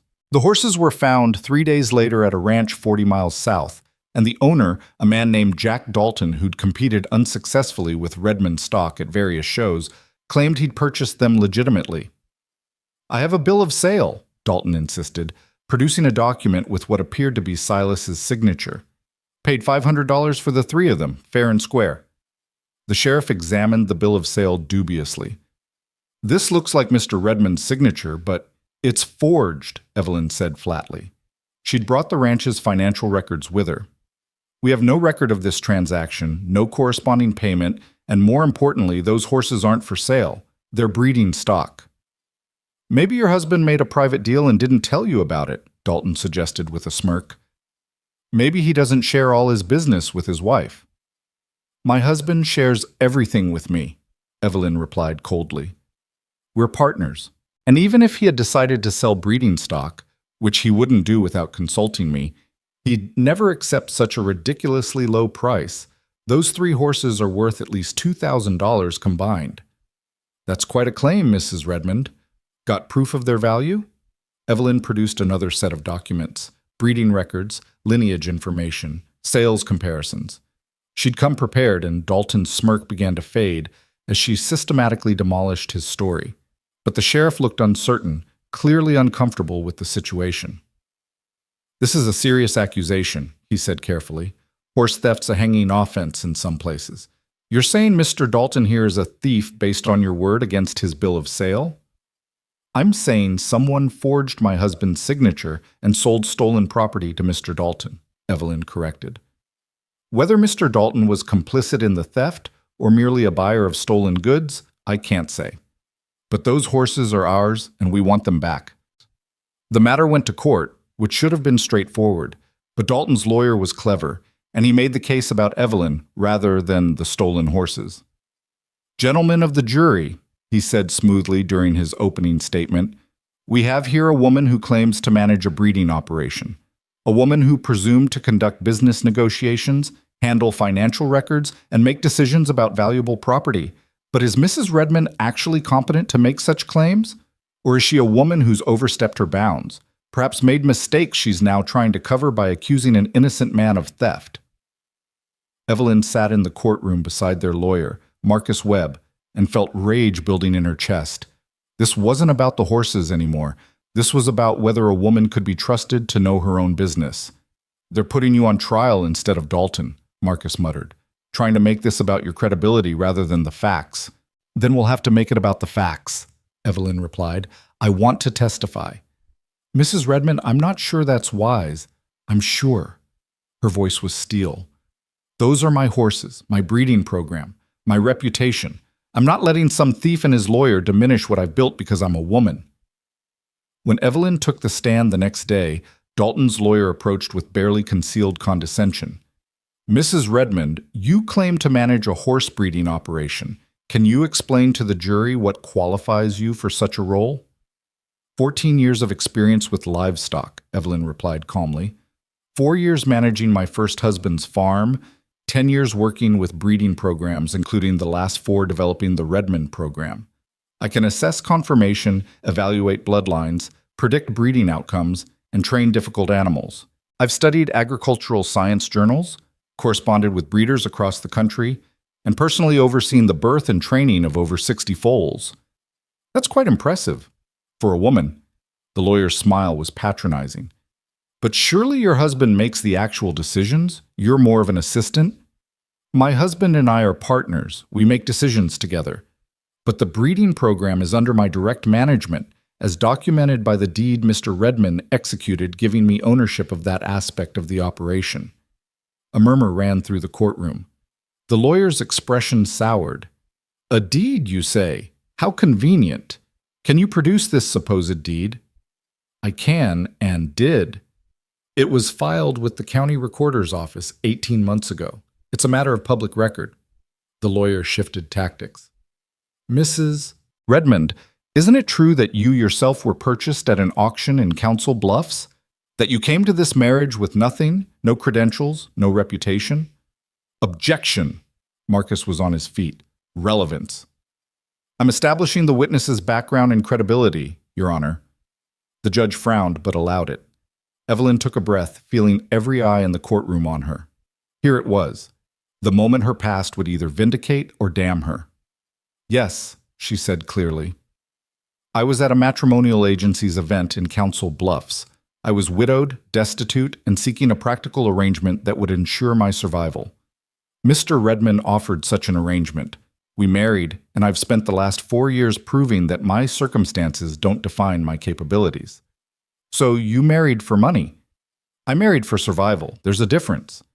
And now you claim ownership of valuable property and business operations. Isn't it possible, Mrs. Redmond, that you're an opportunist who's manipulated your husband into giving you assets you haven't actually earned? The courtroom exploded into noise.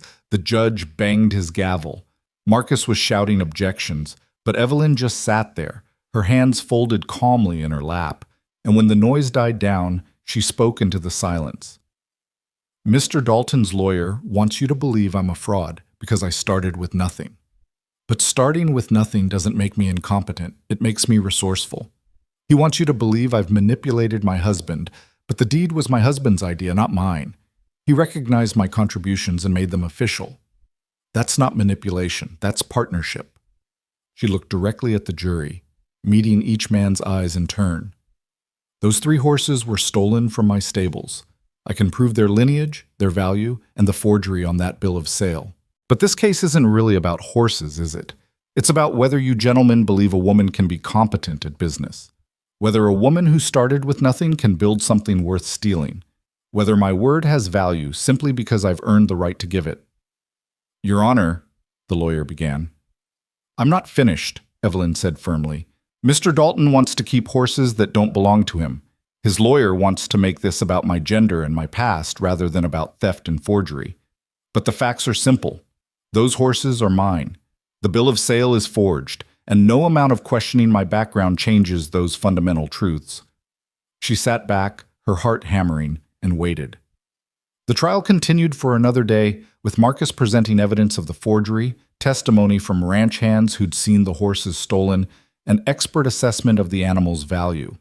But everyone knew the verdict would come down to credibility, Dalton's word against Evelyn's. The jury deliberated for 3 hours. When they returned, the foreman stood and delivered the verdict.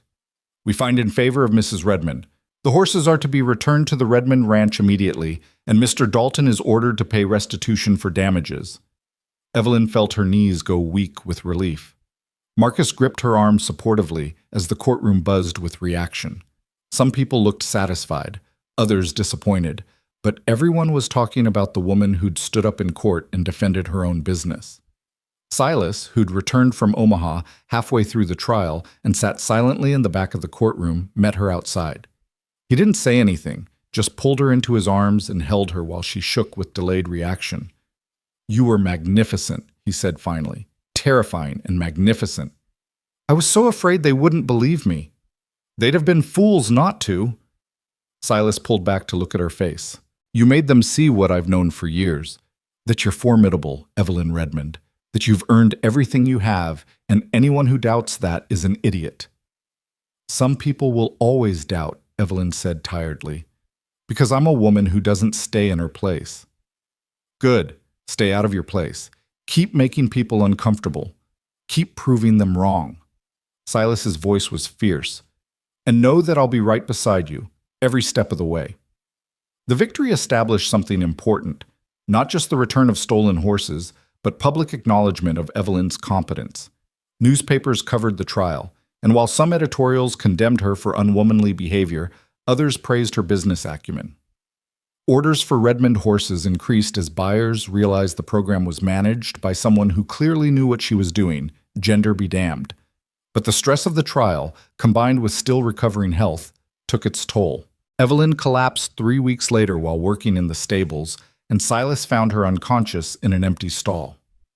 Dr. Hartwell was summoned urgently and spent 2 hours examining her before emerging from the bedroom with a grave expression. Her body hasn't fully recovered from Sarah's birth, he told Silas. The trial, the stress, the long hours she's been keeping, it's too much too soon. Mrs. Redmond needs complete rest, Mr. Redmond. Not a few days. Months. How many months? 6, at minimum. No work, no stress, no responsibilities beyond basic self-care. If she doesn't rest now, the damage could be permanent. Silas sat heavily in the hallway chair. She won't agree to that. You know she won't. Then you need to make her agree. Dr. Hartwell's voice was stern. Your wife survived something that kills many women. She's built an impressive business and defended it in court. She's tough as nails. But even nails can break, Mr. Redmond, and if she breaks, she won't be put back together. So Silas did something he'd never done before. He made an executive decision about their partnership. He hired additional staff for the household. He brought in an experienced horse trainer named Daniel Morrison to manage daily operations of the breeding program under Evelyn's eventual oversight. He personally took over the bookkeeping and correspondence. And he told Evelyn, in no uncertain terms, that she was taking 6 months off. You can't just decide that, Evelyn protested weakly from the bed where she'd been confined for a week. The breeding program needs me. We have contracts to fulfill, clients expecting. The breeding program needs you alive and healthy, Silas interrupted. It doesn't need you dead at 32 because you worked yourself into the ground. Daniel knows horses. He can handle daily operations. I can handle the business side. What neither of us can handle is losing you. But, no buts, Evelyn. This isn't a negotiation. Silas sat on the edge of the bed, his expression implacable.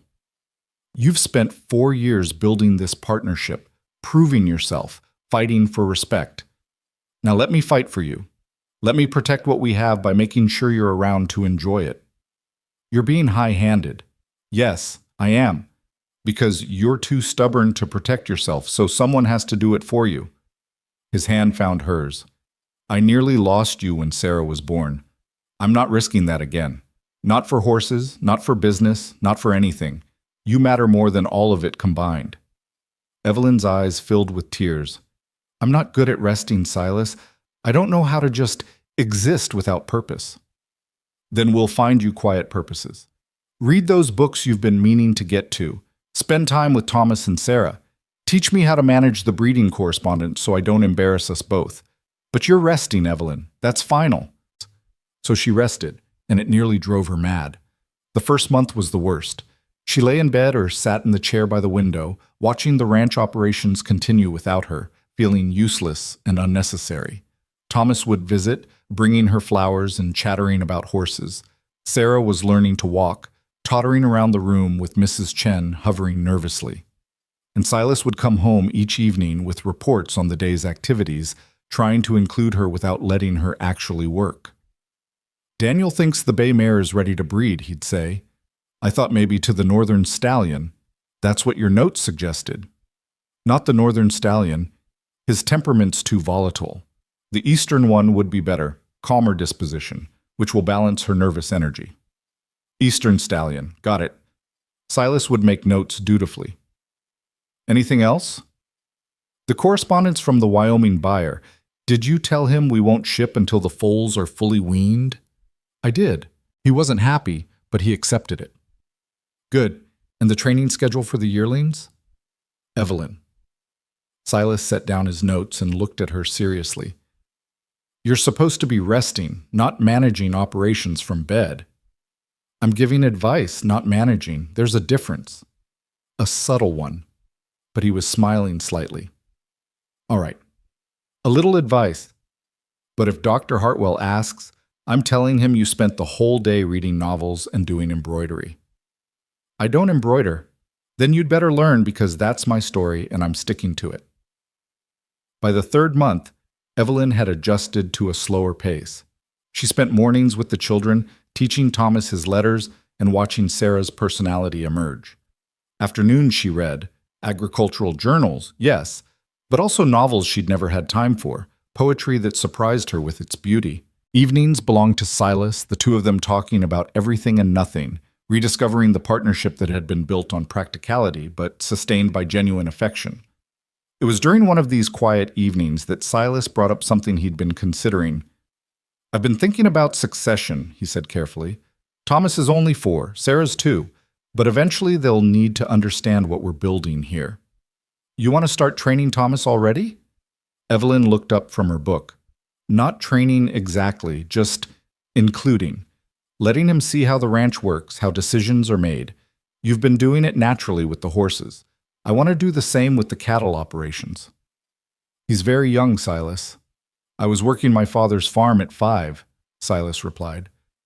Not hard labor, just learning, watching, understanding that land and animals require care and attention. I think Thomas is ready for that. Evelyn studied her husband's face. You're thinking about legacy, about what happens when we're gone. I'm thinking about what we're building and who'll carry it forward. Silas set aside his own papers. The cattle operation will provide security. Your breeding program will provide excellence. Together, they'll give our children choices. They can run one or both operations, or they can sell and pursue other interests. But they should understand what they're inheriting. And Sarah? Evelyn asked quietly. What role do you see for her? Whatever role she wants. Silas's answer was immediate. You've shown me that capability isn't limited by gender, Evelyn. If Sarah has the mind for ranching, she'll ranch. If she wants something else, we'll support that too. The same goes for Thomas. I'm not building a prison, I'm building opportunities. It was in that moment that Evelyn truly understood what they'd created together. Not just a successful business or a stable household, but a foundation for their children to build their own lives on. A legacy of choice rather than obligation, partnership rather than domination. You've changed, she said softly. The man who bought me for $1 wanted an heir to carry on his empire. Now you're talking about giving our children choices. The man who bought you for $1 was a fool, Silas replied. He thought he could control everything, including the future. You've taught me that control is an illusion. The best we can do is build something strong and flexible enough to adapt to whatever comes. That's very philosophical for a cattle baron. I have a philosophical wife. It rubs off. He crossed to sit beside her, taking her hand. How are you feeling? Really? Stronger, Evelyn admitted. Still tired sometimes, but better. Dr. Hartwell was right about needing rest, even though I hated admitting it. 2 more months of taking it easy. Then we'll see about you gradually resuming responsibilities. Gradually, Evelyn. Not diving back in head first. I promise to be reasonable. I don't believe you for a second, but I appreciate the lie. Silas kissed her forehead. Come on, let's go check on the children before bed. Thomas has been teaching Sarah some very creative curse words he learned from the ranch hands, and I want to see the damage before Mrs. Chen reports it. They walked together through the house that had started as an empty monument to ambition and become a home full of life and noise and possibility. Thomas was indeed teaching his sister inappropriate vocabulary, much to Mrs. Chen's dismay and Martha's poorly concealed amusement. Sarah, barely 2, was repeating words she couldn't possibly understand with perfect clarity and obvious delight. That's your influence, Evelyn accused, watching her daughter gleefully curse at her toys. My influence would be proper grammar, Silas replied. This is pure ranch hand creativity. We'll have to have words with the men about watching their language around the children.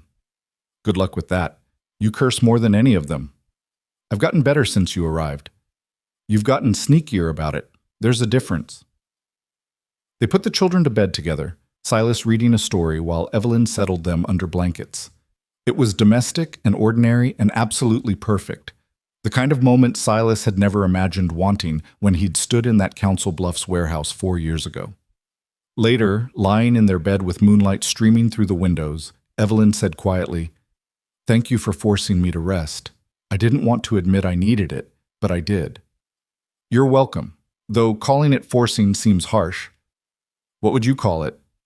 Aggressively suggesting, Silas offered, and Evelyn laughed. You're such a businessman. Everything's a negotiation. Not this. His arms tightened around her. This isn't a negotiation or a transaction or any kind of business arrangement. This is just us, Evelyn. The 2 people who are practical enough to build a partnership and foolish enough to fall in love despite it. Not despite it, Evelyn corrected softly. Because of it. The partnership made the love possible. The practicality gave us a foundation strong enough to support everything else. Then I'm glad I paid that $1. Best dollar you ever spent. Best dollar anyone ever spent, Silas murmured. I got you and Thomas and Sarah and a breeding program that's making us ridiculously wealthy, and a partner who makes me better than I am alone. If that's not the deal of the century, I don't know what is. Evelyn smiled in the darkness. The deal of the century started with a woman on an auction block and a man desperate enough to bid on her, and continued with 2 stubborn people who refused to settle for what everyone else expected of them. Silas kissed the top of her head. Rest now, love. Tomorrow's coming whether we're ready or not. Might as well face it rested. So they slept, partners and lovers, parents and business partners, 2 people who'd started with nothing but $1 and a handshake and built something that would endure long after they were gone. The transaction had become a transformation, and neither of them would have traded it for anything in the world. The years that followed James's birth were marked not by dramatic events, but by the quiet accumulation of ordinary moments that somehow transformed into an extraordinary life. Evelyn's recovery took longer than anyone anticipated, nearly a year before she felt truly herself again. But she used that time to reshape how she approached everything. The woman who'd spent 4 years proving herself capable finally understood she had nothing left to prove.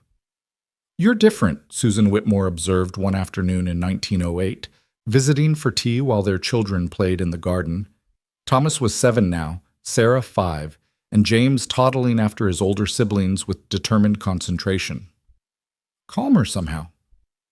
"Nearly dying changes a person," Evelyn replied, watching James tumble in the grass and pick himself up without tears. "It clarifies priorities remarkably well." "And what are your priorities now?" Evelyn considered the question seriously. "My children growing up knowing they're loved. My husband understanding he doesn't have to carry everything alone. My work mattering to people beyond just profit margins. Living instead of just surviving." Susan smiled. "That's quite evolved from the woman who stood on an auction block 6 years ago. 6 years ago, I would have done anything to survive. Now I want to do more than just survive. I want to actually live well." Evelyn poured more tea. "There's a difference, though it took me far too long to understand it. That understanding manifested in practical changes." Evelyn expanded her library for women interested in ranching, adding books on business management, agricultural science, even legal rights. She began hosting monthly gatherings where women could share knowledge about livestock, land management, and the financial aspects of running operations. Some husbands objected. Samuel Mitchell threatened to forbid his wife from attending until Evelyn calmly pointed out that his wife's improved cattle management had increased their profits by 30%. "Mrs. Redmond is teaching women to think like business people," Mitchell complained to Silas at the bank one day. "It's unseemly."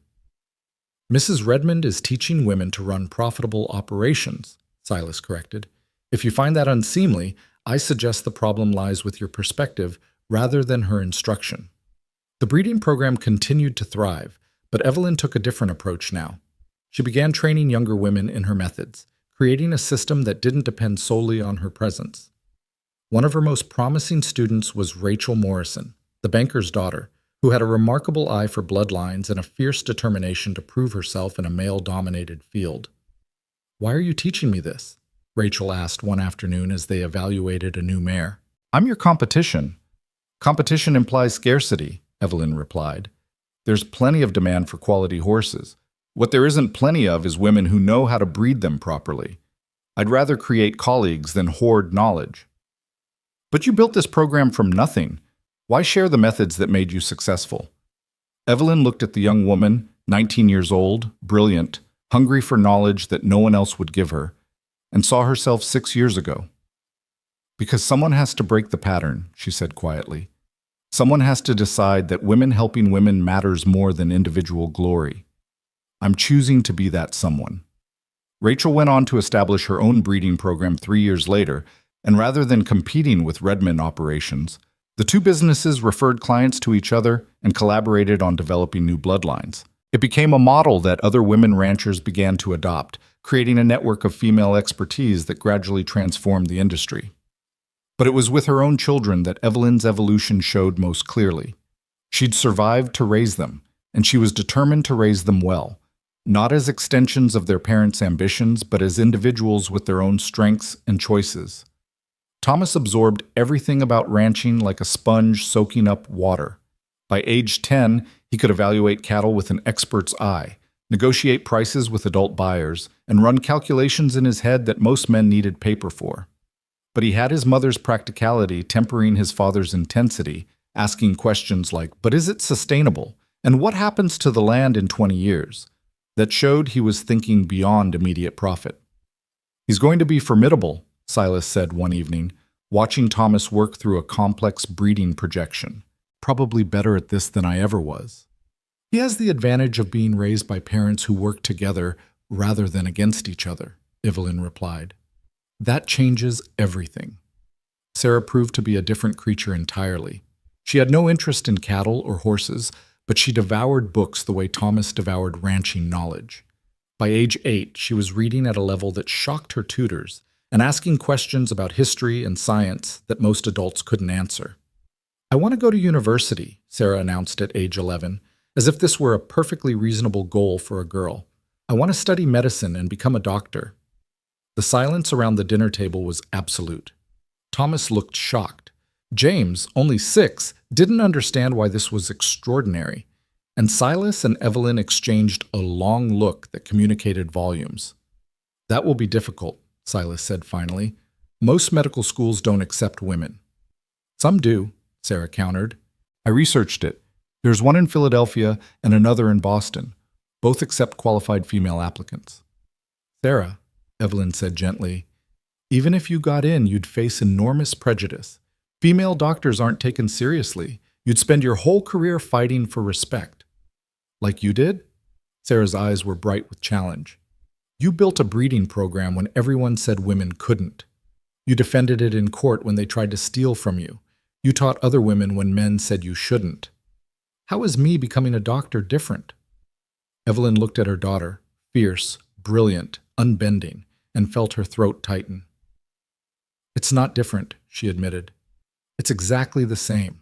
And if you want it, truly want it, we'll find a way to make it happen. Evelyn, Silas began. No, she cut him off firmly. We didn't raise our children to settle for what's expected. We raised them to pursue what they're capable of. If Sarah wants to be a doctor, we support that. I'll face the same prejudice you faced, Sarah said seriously. Maybe worse. But Mama, you showed me that prejudice can be overcome with competence and determination. You showed me that being a woman doesn't mean accepting limitations others try to impose. I also showed you that fighting those battles is exhausting and painful, Evelyn replied. I want you to understand what you're choosing, Sarah. It won't be easy. Nothing worth doing ever is. Sarah's words could have come from either parent. But I'd rather fight for something I care about than have an easy life doing something meaningless. So Sarah was prepared for medical school, though she was still years too young to attend. Evelyn found tutors who'd work with a female student. Silas used his connections to arrange observation opportunities with doctors in Omaha. And Sarah absorbed it all with the same fierce intelligence she'd inherited from both parents. James, the youngest, remained something of a mystery. He was quieter than his siblings, more observant than active. He'd sit for hours watching his father work or his mother train horses, absorbing everything but revealing little of his own thoughts. What do you want to be when you grow up? Evelyn asked him one day when he was 8 years old. James considered the question with characteristic seriousness. I want to be fair, he said finally. Fair? You mean like a judge? Like someone who makes sure people are treated right. Thomas will run the ranch because he's good at it. Sarah will be a doctor because she's smart and determined. But someone needs to make sure workers are paid properly, and women get opportunities, and people who start with nothing get chances. He looked up at his mother with those dark, serious eyes. Like Papa gave you a chance when you had nothing. Someone needs to keep doing that. Evelyn pulled her youngest son into her arms and held him while her heart cracked open. This child who'd nearly cost her everything, who she'd fought so hard to bring into the world, he'd inherited the best parts of both his parents. Silas's determination paired with her empathy, her practicality combined with his underlying sense of justice. Then you'll be fair, she promised. Whatever that looks like when you're grown, we'll help you become it. The children grew and the ranch grew with them. Not in the explosive expansion Silas had once envisioned, but in sustainable, thoughtful development. Thomas gradually took over more cattle operations as Silas stepped back, bringing fresh ideas while respecting established methods. The breeding program remained Evelyn's domain, though she continued training other women to carry the work forward. It was in 1916, when Thomas was 15 and already running significant portions of the cattle operation, that Silas fell ill. It started as a persistent cough he dismissed as nothing. By the time Dr. Hartwell, now in his 70s but still practicing, examined him, the pneumonia had settled deep in his lungs, the same lungs that had been weakened by years of brutal winters and prairie dust. He needs complete rest, Dr. Hartwell told Evelyn bluntly. No work, no stress, no getting out of bed until this passes. And Mrs. Redmond, it may not pass.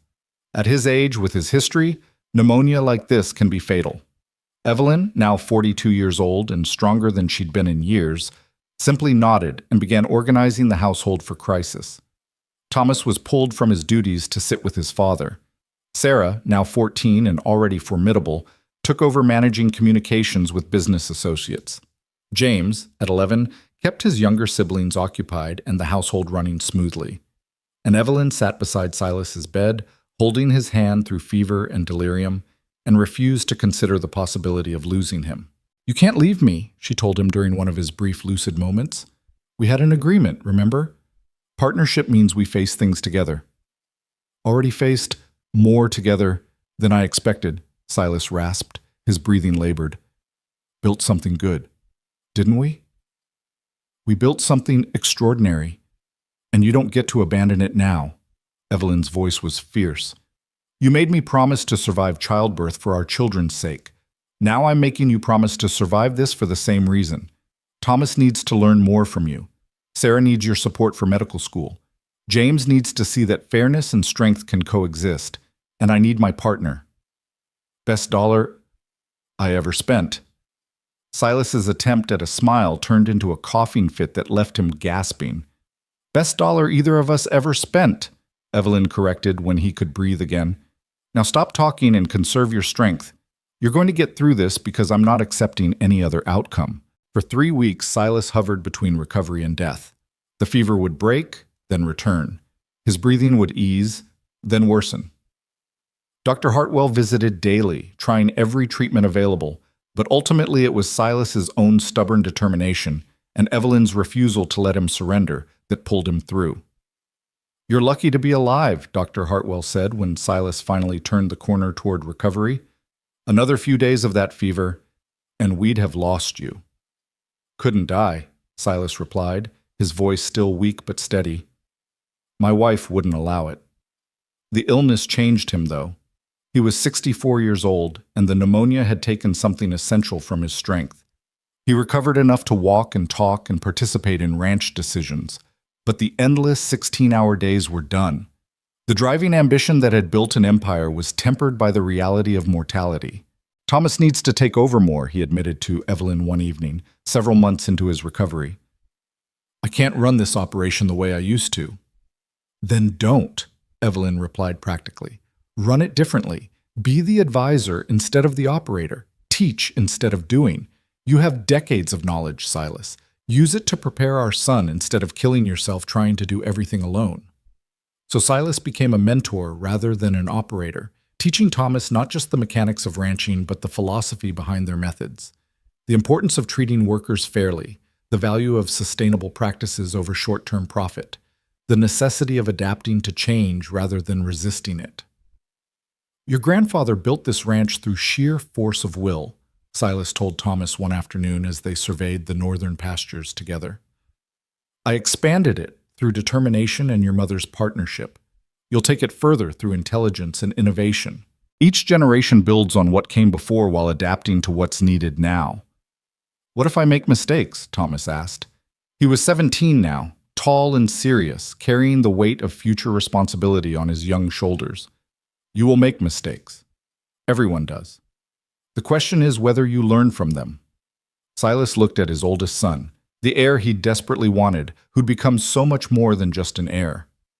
"I made plenty of mistakes, Thomas. I chose 2 wrong wives before I found the right partner. I nearly worked myself to death building something I didn't know how to enjoy. I almost lost your mother because I wanted more children than we could safely have. Learn from my mistakes as well as my successes." "And what was your greatest success?" Thomas asked. Silas didn't hesitate. "Paying $1 for a woman everyone else dismissed as worthless. Everything good in my life came from that one decision. You, your siblings, the partnership that made all of this meaningful. Remember that, Thomas.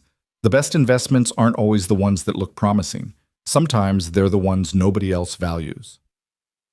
In 1920, Sarah left for medical school in Philadelphia at age 18. The farewell was tearful, though Sarah herself remained composed. "I'll write every week," she promised, embracing her mother on the train platform. "And I'll come home for summers when I can, and I'll make you proud, Mama." "You already make me proud," Evelyn replied, holding her daughter tight. "Every single day. Now go show those professors what a woman raised by partners can accomplish." Sarah did exactly that, graduating at the top of her class 4 years later and returning to Nebraska to open a practice that served rural communities. She became known for treating everyone regardless of ability to pay, for believing women when they described their symptoms, for combining the latest medical knowledge with genuine compassion. "She's more successful than I ever was," Evelyn said proudly when Sarah's practice expanded to include 3 other female doctors. "Different kind of success," Silas corrected. "You built a business. Sarah's building a legacy of care. Both matter." James, true to his childhood declaration, studied law and went into public service. At 25, he was elected county attorney and immediately began prosecuting cases of worker exploitation and fraud that other attorneys had ignored. He married a schoolteacher named Grace, who shared his passion for justice, and together they became advocates for the powerless. "3 children," Silas said one evening in 1929, sitting on the porch with Evelyn and watching the sunset paint the prairie gold and red. 3 completely different paths. Did we do right by them? "We gave them choices," Evelyn replied. She was 55 now, her auburn hair threaded with silver, her face lined with years but still beautiful. "We showed them that success looks different for everyone. We taught them competence and compassion." "Yes, Silas, we did right by them." "Your dollar's worth more than mine," he said, taking her hand. He was 77, slowed by age and illness, but still sharp-minded. "I bought a wife. You bought a future for our children that neither of us could have built alone." "We bought it together," Evelyn corrected. "That's what partnership means." They sat in comfortable silence, 2 people who'd started with nothing but $1 and a handshake and built something that would endure long past their own lives. The ranch was thriving under Thomas's management. Sarah's medical practice was serving thousands of patients.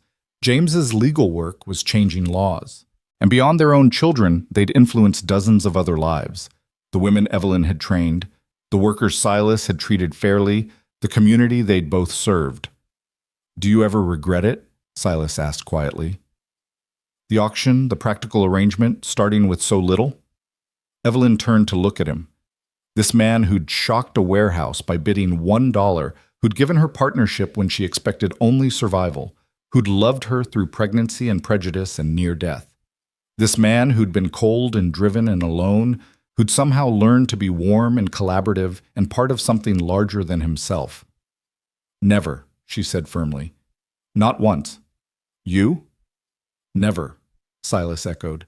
"Best dollar I ever spent, best decision I ever made. I set out to buy an heir and got a family instead. Got a partner who made me better. Got children who'll change the world. Got a life worth living, rather than just an empire to maintain." "The empire's not bad either," Evelyn teased gently. "The empire's fine, but without you, it would have been meaningless." Silas raised her hand to his lips. "Without you, I'd have been a rich, successful, miserable old man who died alone. Instead, I'm a rich, successful, happy old man who has everything that matters." "Smooth talker," Evelyn accused, but she was smiling. "Only took me 27 years to learn how," Silas replied. "You're a patient teacher." They watched the sun sink below the horizon, turning the vast prairie into shadows and whispers. The land Silas had bought with ruthless determination. The horses Evelyn had bred with careful science. The home they'd built together from empty rooms and careful partnership. "What happens to it all when we're gone?" Evelyn asked, not morbidly, but practically. "Thomas will run the ranch, but what about the rest? The breeding program, the women's library, all the pieces we've built?" "Thomas has my business sense tempered by your compassion," Silas replied. "He'll keep the ranch profitable while treating it as a trust rather than just property. Sarah will continue healing people who need it most. James will fight for those without power. And all of them will teach their children what we taught them, that wealth brings responsibility, that success means helping others succeed, that the best legacies are measured in lives improved rather than dollars accumulated." "That's quite a legacy for a dollar investment." "That's quite a legacy for 2 people who refused to let circumstances define them," Silas corrected. "You stood on that auction block with nothing, and you turned that nothing into this. I had everything money could buy, and it was worthless until I had you to share it with. Together, we built something that'll outlast us both." He was right, though neither of them would live to see how right he was. Silas died in his sleep in 1932 at age 80, his hand clasped in Evelyn's. He went peacefully, a man who'd made peace with his past and created a future he was proud of. The funeral drew people from across 3 states: business associates, ranch workers, families whose lives had been changed by his fairness and Evelyn's generosity. He was a hard man, Thomas said in his eulogy, but a fair one. He demanded excellence and rewarded it appropriately. He built an empire not through exploitation, but through partnership, with his workers, with his wife, with everyone who contributed to his success. That's why this ranch will endure. He built it on foundations that last. Evelyn listened to her son praise his father and felt the loss settle into her bones. 28 years of partnership ended. But what a 28 years it had been. What a life they'd built together from that unlikely beginning. She lived another 14 years without him, managing the breeding program and the women's library, watching her grandchildren grow, supporting her children's various ventures. She expanded the library to include not just agricultural knowledge, but history, science, literature. She funded scholarships for young women seeking education. She became, in her own right, a force for change in a region that had once dismissed her as worthless. When reporters interviewed her, and they did, increasingly, as the auction bride story became famous, she always spoke honestly about her beginnings. "I was purchased for $1, she'd say without shame. I could have let that define me as worthless. Instead, I chose to see it as an investment I needed to earn a return on. So I worked, and I proved myself, and I built something that mattered, not despite my circumstances, but because of them. Because starting with nothing means you understand the value of everything." "And Mr. Redman?" they'd ask. "What was he like?" "He was a hard man who learned to be soft in the right moments," Evelyn would reply, her eyes distant with memory. "A driven man who learned when to rest. A lonely man who learned to open his heart. He started as my employer and became my partner, and ended as my love. The progression wasn't smooth, but it was real. That's what mattered. It was real." In 1944, Sarah came to visit her mother, who was now 70 years old and increasingly frail. They sat in the library Evelyn had built, surrounded by books and memories. "Mama, I've been asked to write an article about women in medicine," Sarah said. "They want me to include your story as inspiration." "May I?" "My story?" Evelyn looked surprised. "I'm not a doctor."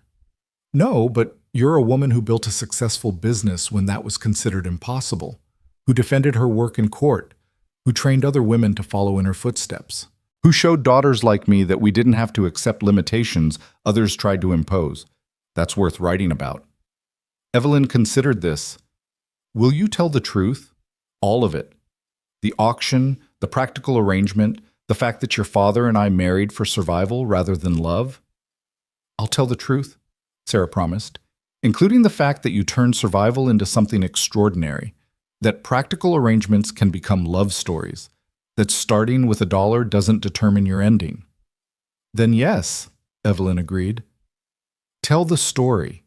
If it helps one woman believe she's worth more than what others value her at, it's worth sharing." The article was published in a major medical journal and picked up by newspapers across the country. "The Dollar Bride: How One Woman's Refusal to Accept Her Circumstances Changed the American West." It told the story honestly. The auction, the bargain, the partnership, the legacy. Letters poured in from women who'd read the story and felt inspired. Women stuck in bad marriages who found courage to leave. Women starting businesses who drew strength from Evelyn's example. Women fighting for education or property rights or simple respect who saw that change was possible. "You've become famous," Thomas said, visiting with his own children to show grandmother the newspaper articles.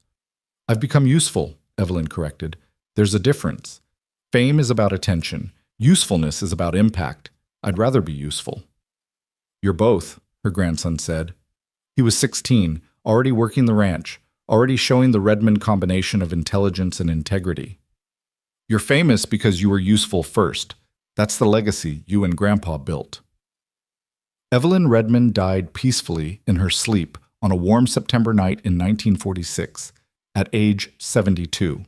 She was surrounded by her children and grandchildren, in the house where she'd spent more than 4 decades building a life that mattered. Her funeral was even larger than Silas's had been. The governor attended. Dozens of women whose lives she'd influenced came to pay respects.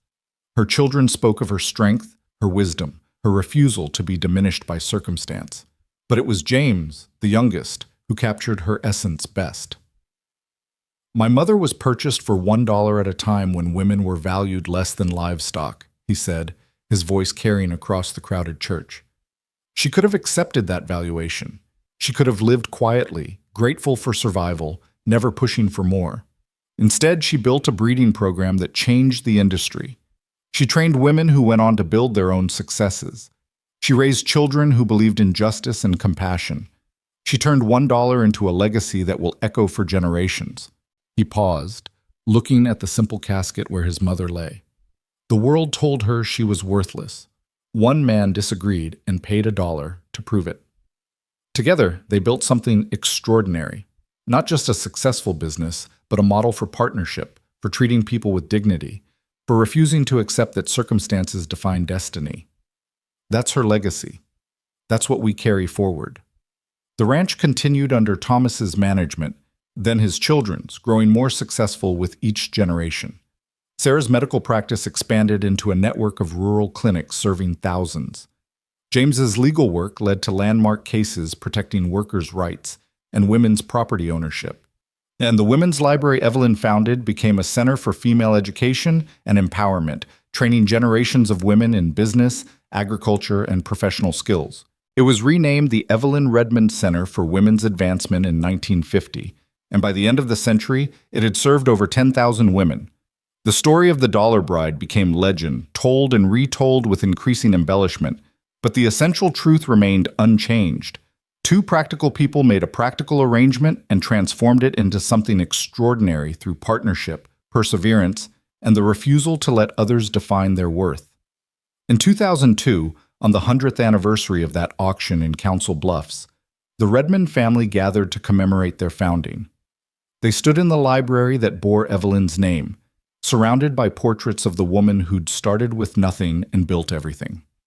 Thomas's great-granddaughter, herself a successful rancher, addressed the gathering. 100 years ago, my great-great-grandmother stood on an auction block and was purchased for $1. Today, the enterprise she helped build is worth millions. The breeding program she founded is nationally recognized. The Women's Center that bears her name has changed thousands of lives. But the real legacy isn't measured in dollars or awards or recognition. She gestured to the crowd, ranchers and doctors and lawyers and educators, men and women of all ages, all connected to the Redmond legacy in some way. The real legacy is this: a family that believes in partnership over domination, a business that treats workers with dignity, a community that gives women opportunities, a tradition of using wealth to create more opportunities rather than just accumulating more wealth. That's what $1 bought. That's what two people built together, and that's what we're called to carry forward. Not the empire they created, but the values they embedded in its foundation. The gathering raised glasses to Evelyn and Silas Redmond, to the partnership that started with $1 and ended with a dynasty, to the proof that worth isn't determined by price tags, but by what people choose to build with whatever resources they're given. And somewhere, in whatever place souls go when bodies wear out, two people who'd started as strangers, become partners, evolved into lovers, and ended as legends looked down on their legacy and were satisfied. They'd paid $1 for survival and earned a lifetime of meaning. They'd started with nothing but determination and built something that would endure for generations. They'd refused to accept the limitations others imposed, and in doing so, expanded possibilities for everyone who came after. The dollar had long since been spent, lost to time and history. But what it purchased, partnership, family, legacy, hope, remained invaluable and undiminished by the passage of years. That was the true worth of the bargain struck in Council Bluffs in 1902. Not the dollar itself, but what two people chose to make of the opportunity that dollar represented. A transaction became a transformation. A purchase became a partnership. $1 became a dynasty.